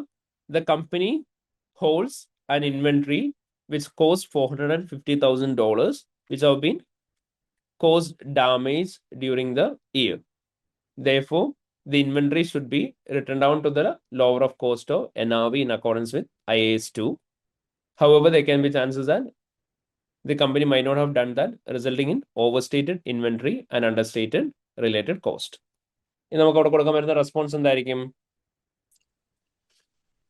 ഡീറ്റെയിൽ ടെസ്റ്റ് ചെയ്യുക, കോസ്റ്റ് ഓർ NRV നമുക്ക് ടെസ്റ്റിംഗ്. ജനറൽ ആയിട്ട് എപ്പോഴും പറയാനുള്ള detail cost and NRV testing undertake ചെയ്യണമെന്ന് പറയാം. ലോവർ ഓഫ് കോസ്റ്റ് ആണോ NRV ആണോ ഇൻവെന്ററി റെക്കോർഡ് ചെയ്തേക്കുന്നത് എൻഷുർ ചെയ്യാൻ വേണ്ടിയിട്ട്. ബട്ട് ഇവിടെ നമ്മൾ ആദ്യം കൺഫേം ചെയ്യേണ്ടത് NRV അച്ചീവബിൾ ആണോ എന്നുള്ളതല്ലേ? ഓക്കെ, അതെ, അതെങ്ങനെ ചെയ്യാൻ പറ്റുക? ഇവർ പറഞ്ഞെന്താ, ഈ particular products after the year and reduce selling price വിൽക്കാൻ പറ്റും എന്ന് അവർ പറഞ്ഞു. അത് വിൽക്കാൻ പറ്റുമോ എന്നുള്ളത് കൺഫേം ചെയ്യണം. അതെങ്ങനെ കൺഫേം ചെയ്യാൻ പറ്റും? നമ്മൾ പ്രൊസീജിയർ പഠിച്ചിട്ടുണ്ട്. റീകാൽക്കുലേറ്റ് ചെയ്ത് നോക്കാൻ പറഞ്ഞു. ഇല്ല, റീകാൽക്കുലേറ്റ് ചെയ്യാൻ പറ്റില്ലടാ. നമുക്ക് കാൽക്കുലേഷൻ അല്ല അറിയാൻ പറ്റും. പോസ്റ്റ് ഇയർ ആൻഡ് സെയിൽസ് നോക്കിയാൽ ആ, നമുക്ക് post year and selling price നോക്കിയാൽ പോരെ പ്രൊഡക്റ്റിന്റെ? മനസ്സിലായോ? ഓക്കെ, അപ്പൊ നമുക്ക് ആ പോസ്റ്റ് ഇയർ എൻഡിലുള്ള സെല്ലിംഗ് പ്രൈസ് നോക്കിക്കഴിഞ്ഞാൽ നമുക്ക് എന്താ അറിയാൻ പറ്റും? സെയിൽസിന്റെ റെക്കോർഡ്സ് ഒക്കെ നോക്കിക്കഴിഞ്ഞാൽ അറിയാൻ പറ്റും എന്ത് വിലക്കാണ് പ്രൊഡക്റ്റ് വിറ്റ് പോയേക്കുന്നത് എന്നുള്ളത്. ശരിയല്ലേ? നമ്മൾ പഠിച്ചിട്ടുള്ളതല്ലേ പ്രൊസീജിയറിന്റെ അകത്തൊക്കെ സിമിലർ പോയിന്റ്. Yes, sir. അപ്പൊ നമുക്ക് എന്താ പറയാം? Review the sales records, post year and sales records in order to confirm the amount at which the inventory have been sold following the year end, and consider whether the inventory have been written down to the lower of cost or NRV on line by line basis. Clear ആയോ? Okay, sir. Okay, ഇനി നമുക്ക് ratios തന്നിട്ടുണ്ട്. Easily നമുക്ക് ആ റേഷ്യോസിനെ പിക്ക് ചെയ്ത് 2 points എഴുതാൻ പറ്റും. ഒന്ന് നമ്മൾ എപ്പോഴും ജനറൽ ആയിട്ട് പറയാനുള്ളത് ഏതാ? GP മാർജിൻ എന്തായി? കൂടി, OP മാർജിൻ എന്ത് ചെയ്തു? കുറഞ്ഞു. ഈസി പോയിന്റ് അല്ലേ? Yes. ഓക്കെ, എന്താ നമുക്ക് പറയാൻ പറ്റുന്നത്? Cost of sales. Cost of സെയിൽസിന്റെ ഓപ്പറേറ്റിംഗ് ഇതായിട്ട് എഴുതിയേക്കുക. ഓപ്പറേറ്റിംഗ് കോസ്റ്റ് ആയിട്ട് അത് തന്നെ പറയാം. നിങ്ങൾ പറയാം gross profit margin has been increase from 20% to 26%, and operating profit margin has been reduced from 11% to 7%. Therefore, there can be chances that the expenses need to be included within the cost of sales might be misclassified into operating expenses. Thereby, cost of sales will be understated and the operating expenses will be overstated. Response എന്തായാലും നമുക്ക് പറയാൻ പറ്റുക? Break down നോക്കാൻ പറയാം. ഏതിന്റെ ഒക്കെ? Operating Cost of- എക്സ്പെൻസസിന്റെയും cost cost of സെയിൽസിന്റെയും. എന്തായാലും സ്പ്ലിറ്റ് കറക്റ്റ് ആണോ എന്നുള്ളത് നോക്കണം. പ്രീവിയസ് ഇയർ ആയിട്ട് കമ്പയർ ചെയ്യാനും പറയാം അല്ലേ? ഓക്കെ, അപ്പൊ നമ്മൾ പറയാം obtain the break down of operating expense and cost of sales and compare with the previous year in order to confirm that the split between expenses have been done in accordance with the standards. അടുത്തത് നമ്മുടെ receives collection period 40 ഡേയ്സിൽ നിന്ന് 67 days ആയി. And നമ്മളോട് പറഞ്ഞു credit കൺട്രോളറിന് absent ആയിരുന്നു, സിക്ക് leave ഒക്കെ ആയതുകൊണ്ട്. അപ്പൊ അത് കാരണം കൊണ്ടാണെന്ന് പറഞ്ഞു. അപ്പൊ അതുകൊണ്ട് നമുക്ക് എന്താ പറയാൻ പറ്റും? നമ്മൾ അത് കൺസിഡർ ചെയ്യേണ്ട ആവശ്യമുണ്ടോ? ഇല്ല. നമ്മൾ പറയാം receives days has been increase from 40 to 67 days, which represents the possibility of having bad and doubtful debts for the company. Therefore, either allowances for receivables should be created or bad and doubtful debts should be written off from the financial statements. If not, receivables will be overstated and the allowances for receivables will be understated. എന്തായിരിക്കും നമുക്ക് കൊടുക്കാൻ പറ്റുന്ന response? Post year and Extended post year and cash receipts testing and review the age received record and consider whether there is any adequacy of allowances for receivables. Clear ആയോ? yes, sir. Okay, so we have picked total of 10 risk and 10 responses, and അവർ നമ്മളോട് എത്ര എണ്ണ ചോദിച്ചിട്ടുള്ളത്? 8 risk and responses ആണ് ചോദിച്ചിട്ടുള്ളത്. Clear അല്ലേ? Yes, sir. Okay, എടാ ഈ ഒരു പർട്ടിക്കുലർ ക്വസ്റ്റ്യൻ നോക്കിക്കഴിഞ്ഞാൽ അഡ്വർടൈസിങ്ങിന്റെ പോയിന്റ് നമ്മൾ കണ്ടിട്ടുണ്ട് എങ്കിൽ പോലും ലീവ് ഇറ്റ്. 8 പോയിന്റ്സും ഇപ്പം എയ്ഡിൽ ഷെയർ സെല് ചെയ്യാൻ പോവാന്ന് പറയുന്നത് ജനറൽ പോയിന്റ് ആണ്. നമ്മൾ ബോണസിനെയൊക്കെ ബേസ് ചെയ്ത് പിക്ക് ചെയ്യാൻ പറ്റുന്നതാണ്. Again leave that one also. എങ്കിലും 8 പോയിന്റ്സും നമ്മൾ പണ്ട് ചെയ്തിട്ടുള്ള ക്വസ്റ്റ്യൻസ് വെച്ച് നോക്കുമ്പോഴത്തേനും റിപ്പീറ്റേഷൻ തന്നെയല്ലേ? ആൻഡ് സി നമ്മൾ അങ്ങ് 2012-13 തൊട്ടിട്ടുള്ള എല്ലാ ക്വസ്റ്റ്യൻസും ചെയ്തു. And when it comes to the most latest question ഇവിടെ നോക്കുമ്പോഴത്തേനും ഇത്രയും നാളും ചെയ്തിട്ടുള്ള എല്ലോ ആയിട്ട് സിമിലർ തന്നെയാണ്. അതേ പറഞ്ഞ് if you have practised properly നമുക്ക് അച്ചീവ് ചെയ്യാൻ പറ്റുന്നതേ ഉള്ളൂ ഇത്. ആൻഡ് ഞാൻ പറഞ്ഞിരുന്നു each question you have to practice for at least 3 times. 3 times വെച്ച് ചെയ്യാൻ പറഞ്ഞത് ഒരു ദിവസം എഴുന്നിട്ട് ഒറ്റയടിക്ക് 3 വട്ടം ചെയ്യാനല്ല. നമ്മൾ ഒരു വട്ടം ക്ലാസ്സിൽ നിന്ന് ചെയ്തു, ഒരു വട്ടം സെയിം ഡേ ചെയ്തു, ഒരു വട്ടം വീണ്ടും റിപ്പീറ്റ് ചെയ്തു. അങ്ങനെയാണ് 3 ടൈംസ് ചെയ്യാൻ പറഞ്ഞത്. എഴുതി തന്നെ പ്രാക്ടീസ് ചെയ്യണം. അതുപോലെ തന്നെ make sure that you are familiar with treatment. കാരണം ഞാൻ പറഞ്ഞ പോലെ ഇപ്പോൾ ട്രീറ്റ്മെന്റ് അറിയില്ല എന്നുകൊണ്ട് അഡ്വർടൈസിങ് എക്സ്പെൻഡിച്ചർ ക്യാപിറ്റലൈസ് ചെയ്യണോ റവന്യൂ ആയിട്ട് ട്രീറ്റ് ചെയ്യണോ എന്നൊന്നും മനസ്സിലാവില്ല. ദെൻ അതേപോലെ തന്നെ ഇപ്പം ഇൻടാഞ്ചിബിൾ അസറ്റിന്റെ കേസ്, അങ്ങനെയുള്ള കുറേ ട്രീറ്റ്മെന്റ്സ് നമ്മളിപ്പോൾ കണ്ടു. ബട്ട് ട്രീറ്റ്മെന്റ്സ് ഫെമിലിയർ ആയിരിക്കണം, എങ്കിലേ നമുക്ക് പ്രോപ്പർലി ആൻസർ ചെയ്യാൻ പറ്റുള്ളൂ. So you have to revise all those 25 points by which you can easily achieve marks on audit risk area. So this is how you will be getting questions based on audit risk. അപ്പോൾ നമ്മളിപ്പോൾ already നമ്മുടെ കിറ്റിലുള്ള എല്ലാ ക്വസ്റ്റ്യൻസും cover ചെയ്തു audit റിസ്കിന്റെ ഇതുവരെയുള്ളത്. And Green company എന്ന് പറയുന്ന ലേറ്റസ്റ്റ് ക്വസ്റ്റ്യൻ ആണ് നമ്മൾ ചെയ്തിട്ടുണ്ടായിരുന്നത്. ഞാൻ എപ്പോഴും പറയാറുണ്ട്, നമ്മൾ ക്ലാസ്സിൽ നിന്ന് ഡിസ്കസ് ചെയ്തിട്ട് എന്തെങ്കിലും കാര്യം ഉണ്ടാവും? ഇല്ല. ആൻസേഴ്സ് നമ്മൾ എഴുതി തന്നെ നോക്കണം. സോ ഈ ആൻസർ ഏറ്റവും പ്രോപ്പർ ആയിട്ടുള്ള രീതിയിൽ തന്നെ എഴുതി നോക്കുക. ആൻഡ് ഇനി അങ്ങോട്ട് നോക്കുന്ന സമയത്ത് ടൈം മാനേജ്മെന്റും കൂടി ശ്രദ്ധിക്കുക. നമുക്ക് ആൻസർ എഴുതാൻ അറിയാഞ്ഞിട്ട് മാത്രം കാര്യമില്ല, നമുക്ക് അത് ലിമിറ്റഡ് ടൈം എഴുതാനും പറ്റണം. അപ്പം ഇനി അങ്ങോട്ട് ഓരോ ക്വസ്റ്റ്യൻസും ചെയ്യുമ്പോൾ നിങ്ങൾ എന്ത് ചെയ്യുക, ടൈം മാനേജ്മെന്റ് നോക്കി പോവുക. അപ്പം ടൈം മാനേജ്മെന്റ് ഇനീഷ്യലി ഈ ഒരു ഫേസിൽ നോക്കുക എന്ന് പറയുമ്പോൾ കൃത്യം 30 മിനിറ്റ്സിൽ ടൈം വെച്ചിട്ട് ആ 30 മിനിറ്റ്സിൽ എങ്ങനെയും തീർക്കാൻ ശ്രമിക്കുകയല്ല ഫസ്റ്റ് ചെയ്യേണ്ടത്. ആദ്യം നിങ്ങൾ എന്ത് ചെയ്യണമെന്ന് വെച്ചാൽ ടൈമർ വെക്കുക. നിങ്ങൾ ജനറലി ആൻസർ എഴുതാറുള്ള പോലെ തന്നെ ആൻസർ എഴുതി പോവുക. എന്നിട്ട് നോക്കുക നിങ്ങൾ ആൻസർ എഴുതാൻ എത്ര ടൈം എടുത്തു. അപ്പോൾ എത്ര ടൈം എടുത്തു എന്നുള്ളത് ഫസ്റ്റ് നോക്കുന്ന സമയത്ത് നിങ്ങൾ ചിലപ്പോൾ 1 hour എടുത്തിട്ടുണ്ടാവും, 1.5 hours എടുത്തിട്ടുണ്ടാവും. അപ്പോൾ നിങ്ങൾക്ക് മനസ്സിലായി ഇതിൻ്റെ 1.5 മണിക്കൂർ എടുത്തു. അടുത്ത വട്ടം ഒരു പുതിയ ക്വസ്റ്റ്യൻ എടുത്ത് ചെയ്യുന്ന സമയത്ത് നിങ്ങൾ എന്ത് ചെയ്യണം എന്ന് വെച്ച് കഴിഞ്ഞാൽ 30 മിനിറ്റ്സ് ടൈമർ വെക്കുക. ആ 30 മിനിറ്റ്സ് ടൈമറിന്റെ സമയത്ത് നിങ്ങൾക്ക് എത്ര പോയിന്റ്സ് എഴുതി തീർക്കാൻ പറ്റി എന്നുള്ളത് നോക്കണം. അപ്പോൾ നിങ്ങൾക്ക് മനസ്സിലാവും 5 പോയിന്റ്സ് എഴുതാൻ പറ്റിയിട്ടുള്ളൂ.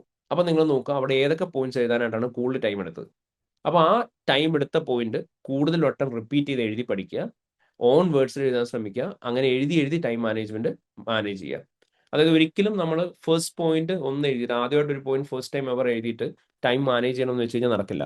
നമുക്ക് ടൈം മാനേജ്മെന്റ് പോസിബിൾ ആവുന്ന ഇവിടെ മാത്രമായിരിക്കും. റിപ്പീറ്റഡ് പോയിന്റ്സ് വരുന്ന സമയത്ത് അവിടെ ക്വിക്ലി ആ പോയിന്റ് എഴുതിയിട്ട് കൂടുതലും പോയിന്റ് ചില പോയിന്റ്സിന് എഴുതാൻ കൂടുതൽ ടൈം എടുക്കും. അപ്പം അറിയാവുന്ന പോയിന്റ്സ് ആദ്യമേ വേഗം എഴുതി പോവുക. എന്നിട്ട് ഇപ്പോൾ 2 minutes ആണ് ഒരു പോയിന്റ് എഴുതാനായിട്ട് സമയം ശരിക്കും ഉള്ളതെന്നുണ്ടെങ്കിൽ അത് 1 minute എഴുതി തീർത്ത് കഴിഞ്ഞാൽ എന്ത് ചെയ്യാം, ഇവിടെ സേവ് ചെയ്യുന്ന 1 minute കൂടി അറിയില്ലാത്ത പോയിന്റ് എഴുതാൻ വേണ്ടി നമുക്ക് യൂസ് ചെയ്യാം. അപ്പോൾ എപ്പോഴും നിങ്ങൾ ആൻസർ എഴുതുന്ന സമയത്ത് ഫുൾ ക്വസ്റ്റ്യൻ വായിച്ച് പ്രയോറിറ്റൈസ് ചെയ്യാം. എപ്പോഴും ജനറൽ ആയിട്ട് നിങ്ങൾ എഴുതി ശീലിച്ചിട്ടുള്ള പോയിന്റ്സ് ആദ്യമേ എഴുതി പോവുക. അതിന് ശേഷം മാത്രം എന്ത് ചെയ്യുക, പുതിയ പോയിന്റ്സിലേക്ക് പോവുക. ആ ഒരു അപ്രോച്ചിൽ എഴുതണം. എങ്കിൽ മാത്രമായിരിക്കും നമുക്ക് പെട്ടെന്ന് ടൈം മാനേജ്മെന്റ് പോസിബിൾ ആവുക. മനസ്സിലായോ? Yes, sir. Clear everyone? Okay, all right. അപ്പോൾ ഇത്രയും കാര്യങ്ങളാണ് നമുക്ക് ഇവിടുന്ന് ഡിസ്കസ് ചെയ്യാനായിട്ടുള്ളത്. അപ്പോൾ ഇന്ന് തന്നെ എല്ലാവരും ഈ ക്വസ്റ്റ്യൻ പ്രാക്ടീസ് ചെയ്യണം.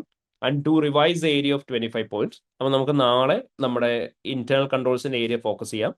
അപ്പം നാളെ ഇന്റേണൽ കൺട്രോൾസിന് വേണ്ടിയിട്ട് പ്രിപ്പയർ ചെയ്ത് വരാൻ ഞാൻ പറയുന്നില്ല. അപ്പം ഓട്ടോമാറ്റിക്കലി ഈ ഏരിയ മൊത്തം അവിടെ കടന്നു പോകും. അപ്പം ഇന്റേണൽ കൺട്രോൾസിന്റെ ഏരിയ മൊത്തത്തിൽ നിങ്ങൾ നാളെ റിവൈസ് ചെയ്താൽ മതി, നമുക്ക് നാളെ റിവൈസ് ചെയ്യാം. അപ്പോൾ ഇന്ന് പോയിട്ട് എന്താ ചെയ്യേണ്ടേ, ഈ 25 പോയിന്റ്സ് പ്രോപ്പർലി റിവൈസ് ചെയ്യുക, ഈ ക്വസ്റ്റ്യനും പ്രോപ്പർലി പ്രാക്ടീസ് ചെയ്യുക. ഇന്ന് ഓഡിറ്റ് റിസ്കിന് മേലെ തന്നെ ഫോക്കസ് ചെയ്യുക കേട്ടോ. ഓക്കെ.